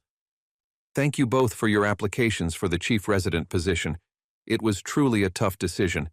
You're both incredibly qualified, and any hospital would be lucky to have you. However, there can be only one." Ben swallowed. This was it. This was the moment. He held a breath to quell his jackrabbiting heart. "Dr. Wright," she began, "we'd like to officially offer you the position of chief resident of Wildcrest Hospital." "Thank you, Dr. Hayes and board members," Ben said. "I accept the position. Thank you very much." A smile broke out on his face. He was staying in Wildcrest. A chorus of congratulations came from the board members. Dr. Hayes addressed Jason. "We know you'll do well wherever you go." "Thank you for that," he responded. "Dr. Wright," she said to Ben, "do you have a few minutes?"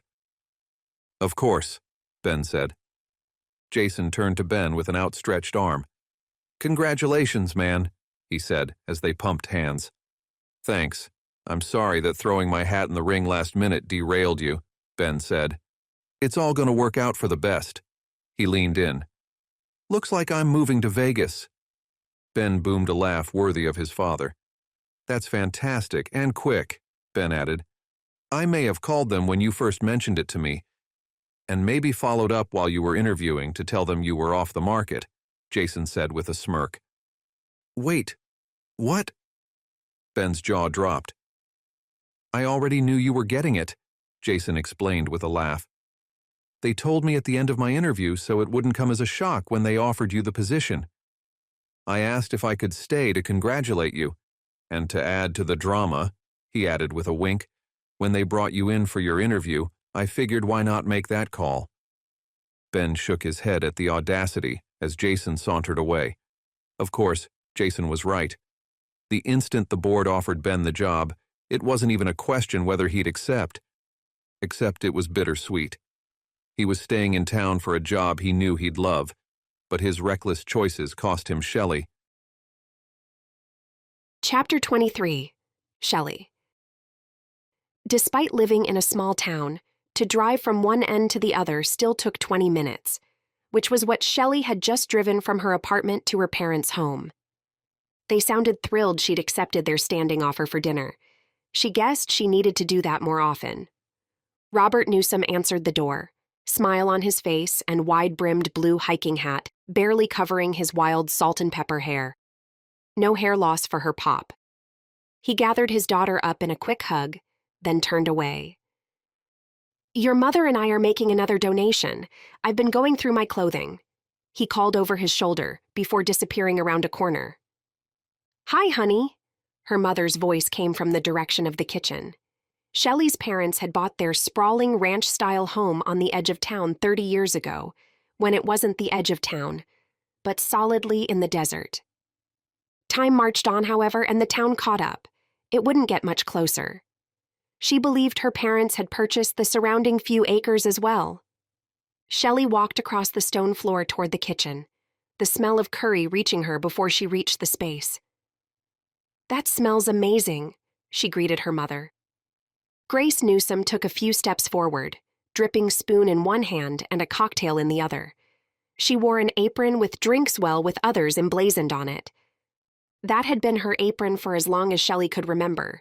She'd pulled her red hair into a messy bun, and her purple eyes sparkled. They air-kissed, and Shelly sat at the large oak dining table, across from where her mother stood at the stove. "To what do we owe the honor?" Grace asked. "I can't just have dinner with my parents?" Shelly asked. "Always, but we know you," her mother responded. "Yeah." Shelly chewed on a cuticle while she delayed. "Out with it, daughter." Robert's voice from behind caught Shelly off guard, and she flinched. He entered the room chuckling. "Not often I can sneak up on someone," he said. "I'm a little distracted," she admitted. Her father grabbed a glass of water, patted her mother's bottom. Good grief, she thought, and then sat at the table with Shelly. "What's going on, Pumpkin?" he asked. She fidgeted in her seat. "Out with it," Grace ordered. "Isn't that why you're here?" her mother added. "I made a complete mess of things," Shelly said. To her horror, she started to cry. Her mother turned the burner off, and Shelly's parents moved to either side of their daughter. She managed to choke out the whole sordid story, right up to the point at which she stormed out of Ben's home. "Ouch," her father said. "Yep," Shelly agreed. "I wouldn't say you're the only one who made a mess of things," Grace soothed in her way. "But you definitely played a hand." A laugh bubbled up. "That's helpful, Mom." Shelly bit her lower lip. "Can I save our relationship?" she asked. "Anything is possible," her mother said cheerfully. "Which relationship?" her father asked simultaneously. Grace nodded at Robert before rising to bring dinner to the table. "Exactly," she said. "Which relationship?" Shelly repeated. "What do you want?" her father tried to clarify. "I'm conflicted," she admitted. Shelly's gaze moved between her parents, still in love after all these decades. "I want what you have. True love." She sighed. "When you love someone, that's who you're with. You fight for that." Even as she spoke the words, Ben's image flashed in her mind. "I thought Ethan was my true love." Her parents' expressions could best be described as stunned. "What?" Shelly asked. "Honey, that's a bit of revisionist history," Grace said. "In what way?" Shelly asked, eyes narrowed. "Do you think your mother and I were always together?" her father asked. "Well, yes," Shelly answered. They burst out laughing. "I was dating someone else when your mother and I met," her father dropped the bomb. "And I showed him what he was missing." Grace smirked. "You broke up their relationship?" Shelly's eyebrows just about leapt off her face. "I wasn't with the right person," Robert defended Grace. "Plus, we were young, only in high school," her mother added. "Still," Shelly said, her mind reeling at the revelation. She had this entire love at first sight, never dated anyone else history for her parents, and it was a fantasy. "Is that why you've been fighting so hard to make it work with Ethan?" Grace asked the question after sitting back at the table. Both parents began filling their plates with food. Shelly sat like the proverbial bump on a log. "We've been together for years," she said. "Do you love him?" her father asked. She met his eyes. "No, I don't." With a shock, she realized that while she'd always liked Ethan, quite a lot, especially in the beginning, it was never love. She had been so hung up on the fantasy of her parents' story that she'd convinced herself she was in love with Ethan, and that because he was her one true love, she needed to do whatever was necessary to keep him. She wondered how she could have been so blind. "Then you know what to do," her mother said. "If you'll both excuse me," Shelly said, already rising from her seat. "I have to go." If her parents responded, she didn't hear them as she flew from their house to her car. She almost made a huge mistake. Several, in fact. Trying to win back a man she didn't love. Pushing away a man she... The engine of Shelly's VW roared to life. Chapter 24. Ben. A light knock on his door sounded. Ben wondered who that could be. He wasn't expecting anyone. Unfortunately. The door swung open to reveal Shelly, cheeks flushed from exertion or excitement, long black hair braided down her back, hazel eyes confident. Her appearance at his door shocked him. Ben's skin felt taut, nerve endings aflutter. Oh man, he sounded like a romance novel. He guessed that was anxiety. "Come on in." He heard her footsteps follow, the door closing behind her, and they took their customary seats at the kitchen island.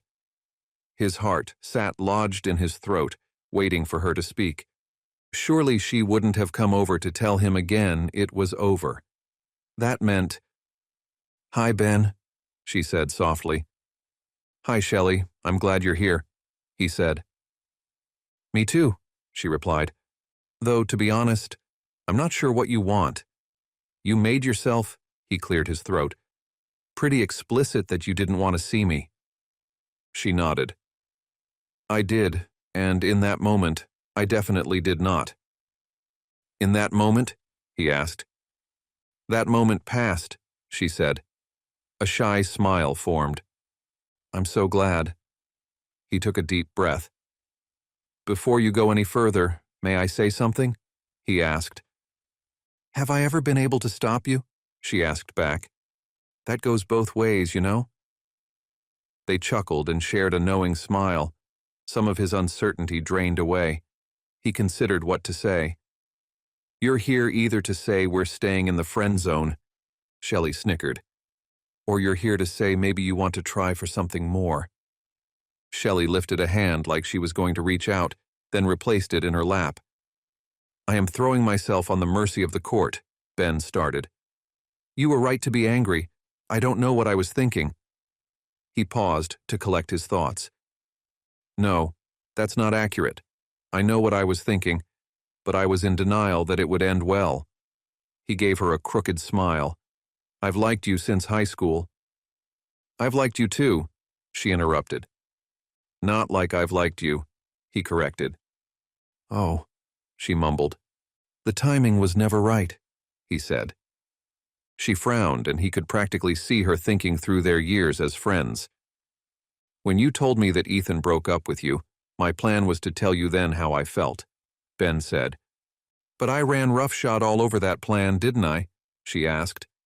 Now he gave her a wry smile. "That you did," he agreed. "Why did you agree to help me try to win back Ethan?" she asked in confusion. His face flushed. "My initial plan was to help you and hope it was unsuccessful," he admitted. "Gee, thanks," she replied. "Hey, I figured you'd have so much fun with me, you'd realize you didn't want him," Ben told her. An inscrutable look flashed across her face. "Then I decided to be more proactive," he continued. Her lips thinned into a displeased line. "And you were right to be angry. It occurred to me while casting that first spell that if the spells misfired just enough to be ineffective, it would minimize the possibility that Ethan would see the error of his ways." He quirked an eyebrow. "After all, you're awesome. That was the big flaw in the original plan, guaranteeing he wouldn't come around," Ben said. "You really are a gifted witch," she said, a note of wonder in her voice. "I don't understand," he said. "You not only crafted the spells, you altered them just enough to misfire, like my magic normally would, and without causing real damage. That takes skill." Ben laughed mirthlessly. "Thanks? It feels weird being praised for something deceitful," he said. "Oh, don't get me wrong," she corrected him. "It was a bad choice. You just executed it very well," she said. "I figured modifying the spells to be sure they weren't successful would tip the odds in my favor. The rest of the plan was the same." At the end of the week, when Ethan left, "I'd finally man up and confess my feelings," Ben finished. "But I figured it out," Shelly said. "I should have known you were too smart for me to fool for very long. I should have told you the truth, trusted in my feelings for you." He shook his head. "That would have been a simpler option," she agreed. "I was scared," he blurted out. "Of what?" she asked. Of losing you, of losing your friendship if you didn't want more. I still am, he admitted. Ben. Tears filled her eyes. Here it came, the moment of truth. Chapter 25. Shelly. What could Shelly say to Ben after everything he acknowledged?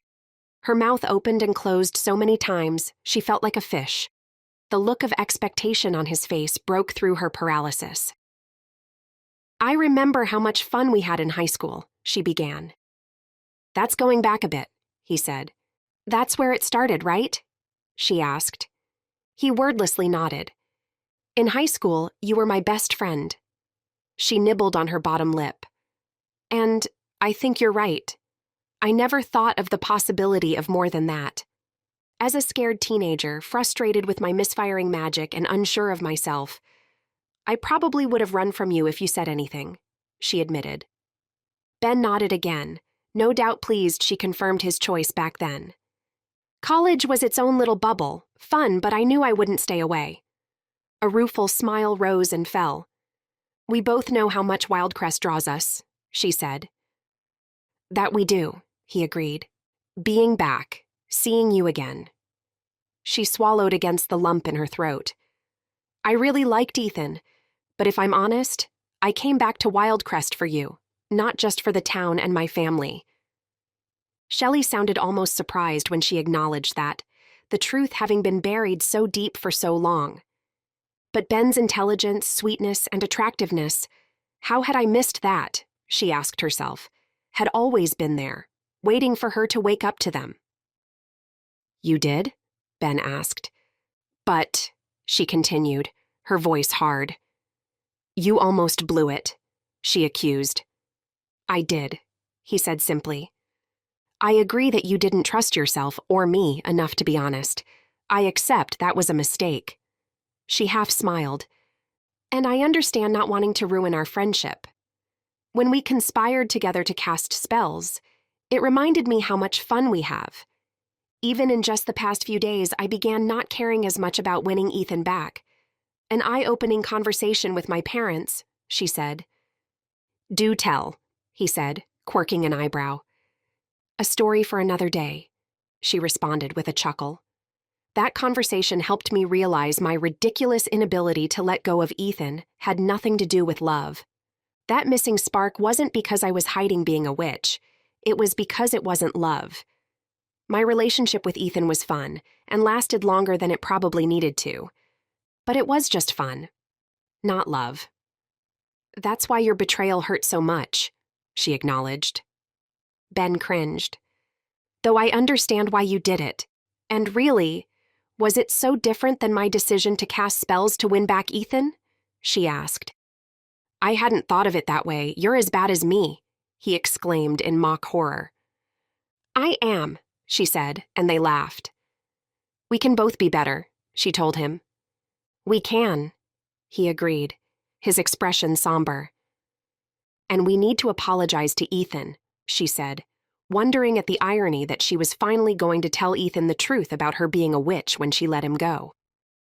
We will, Ben agreed immediately.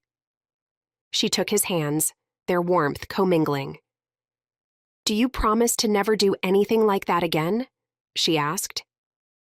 I do. His voice had become husky. You'll never lie or otherwise deliberately withhold information from me? She asked. Absolutely not, he said. I wish you weren't going to Vegas, she admitted. Vegas isn't happening. An impish grin appeared. It's not? Her grip on his hand tightened. You're looking at the new chief resident of Wildcrest Hospital, he told her. Shelly clapped with delight. Congratulations. When did that happen? She asked. A story for another day. He repeated her words with a smile. Would you like to have dinner with me? She asked softly. Absolutely, he answered immediately. As if of one mind, they leaned toward each other, their lips touching lightly, then with more urgency. Energy zinged through them, and she knew their magic was finding the others. Maybe it was finally their time. Epilogue, Ben. They took Shelly's VW Bug to Ben's parents' summer barbecue, and as always, he was surprised how well he fit, given his height. On the opposite side of town from Shelly's parents' home, his parents built theirs on 15 acres, allowing them unobstructed views of both the desert and the mountains. Shelly pulled through the open black wrought iron gates to the winding driveway. After parking, they didn't enter the sprawling white ranch-style home with the red Spanish-style roof tiles. Instead, they walked around the side to join the others in the backyard. By the sound of it, quite a few people had beat their arrival. "Happy Midsummer," Nick said, meeting them halfway across the large manicured lawn. "Happy Midsummer," they echoed back. The celebration of Litha, or the summer solstice, always took place at Ben's parents' country estate, since his father was the high priest of their coven. Shelly checked her watch. "The ceremony is only 5 minutes away. Thank the goddess we made it." Nick walked with them toward the decorated folding tables pushed together in the middle of the lawn. Laden with fresh flowers, fruits, and vegetables, everything was in the summer colors of yellow, red, orange, and green. "I'm so glad members of all the covens could make it out today," Ben said before taking a large bite out of the green apple he'd grabbed from the table. Shelly pointed. "I'm going to say hello to Nana and Papa." She took off toward her grandparents. "Glad to see it's still working out with Shelly," Nick said. It had been a couple of months since their official first date, and things continued strong with Shelly. Nick knew that. I know. If I had listened to you to begin with." Ben shrugged and Nick laughed. "There are your parents," Nick said. Ben spotted his father's head above a small crowd and moved toward him and his mother. Esther gave Ben a tight hug when he reached them. "Son!" Elijah's voice boomed out. "You're just in time. We're about to start the ceremony." With a nod, Ben stepped away from them, scanning the crowd for Shelly. Elijah, standing next to the already lit candle at the makeshift altar, thanked everyone for being present. They called back their thanks to him for leading the ceremony. "The sun shines from above, down upon the land and sea, makes plants grow and bloom," he began. All talking ceased when Elijah spoke. Shelly found Ben, her fingers intertwining with his as they listened. "Powerful son, we honor you today, and thank you for the gifts you bestow," he continued. Shelly's parents stood on the other side of the loose circle surrounding Ben's father. Grace's eyes were closed, Robert's arm wrapped around her shoulder. "Known by many names, you nourish the crops, warm the earth, and bring life," Elijah said. Shelly's fingers tightened on Ben's, and when he glanced at her, she gave him a big smile and nodded at something across the circle. He shifted his gaze and immediately understood Shelly's happy expression. Across the circle, Patricia, Shelly's younger sister, stood, feet planted apart, but slightly swaying to Elijah's words. She'd gone away for college and stayed a little longer, getting some kind of graduate degree. Patty wasn't usually able to come home from Boston for ceremonies. Ben knew how happy her appearance made Shelly. "The hope that springs eternal, we welcome you and celebrate your light as we begin the journey once more into the darkness," Elijah continued. Smiles broke out across the faces of everyone in attendance with the last line. Although on the face of it, one would think the ending sad, but Wiccans celebrated the natural world, including moving through all the seasons. "Hey, middle brother," a voice said. Shelly hugged Noah the instant he reached them, Aaron only a step behind. "Hey, Wright brothers," she said, and giggled. That had been her running joke since high school. Aaron's eyes cut to someone to the left behind the group, and Ben turned to see who had drawn his attention. He raised an eyebrow. "Since when does Laura Harkin attend the barbecue?" Aaron flushed. "It's open to all," he said. "She's never attended before," Noah said, a small smile playing on his lips. The three looked at Aaron, acutely aware of his nervousness. "Okay, fine, I invited her," Aaron admitted. "Ooh, you like her," Shelly said. "No, it's not like that. She just hired me to help her find her own place," Aaron explained. "Uh-huh." Noah waggled his eyebrows at their younger brother. "You know, she and I have been friends since high school," he continued to protest. "I'm going to go say hello." With that, he made a beeline for the tall redhead. Noah and Ben were talking about Aaron's new job and who might move out first when Ben noticed Shelly frown. "Everything okay?" he asked. Noah took that moment to excuse himself and headed back toward the tables of food. Shelly tilted her head, eyes glued to Aaron and Laura. "There's something about their magic that seems off right now." Ben and Shelly tried to watch without staring, reading the other couple's body language. Laura stood about a head taller than the shorter, stockier Aaron. But Shelly was right. There was tension in their body language. "I'm sure if Aaron needs our help, he'll let us know," Ben reasoned. "You're right. I imagine we'll find out what's going on soon enough." She captured Ben's hand in hers and led him toward the party. "Let's go have some fun." This has been Love's Misfiring Magic, Book 1 of the Wildcrest Witches, written and produced by Heather Silvio. Book copyright 2021. Audiobook copyright 2024.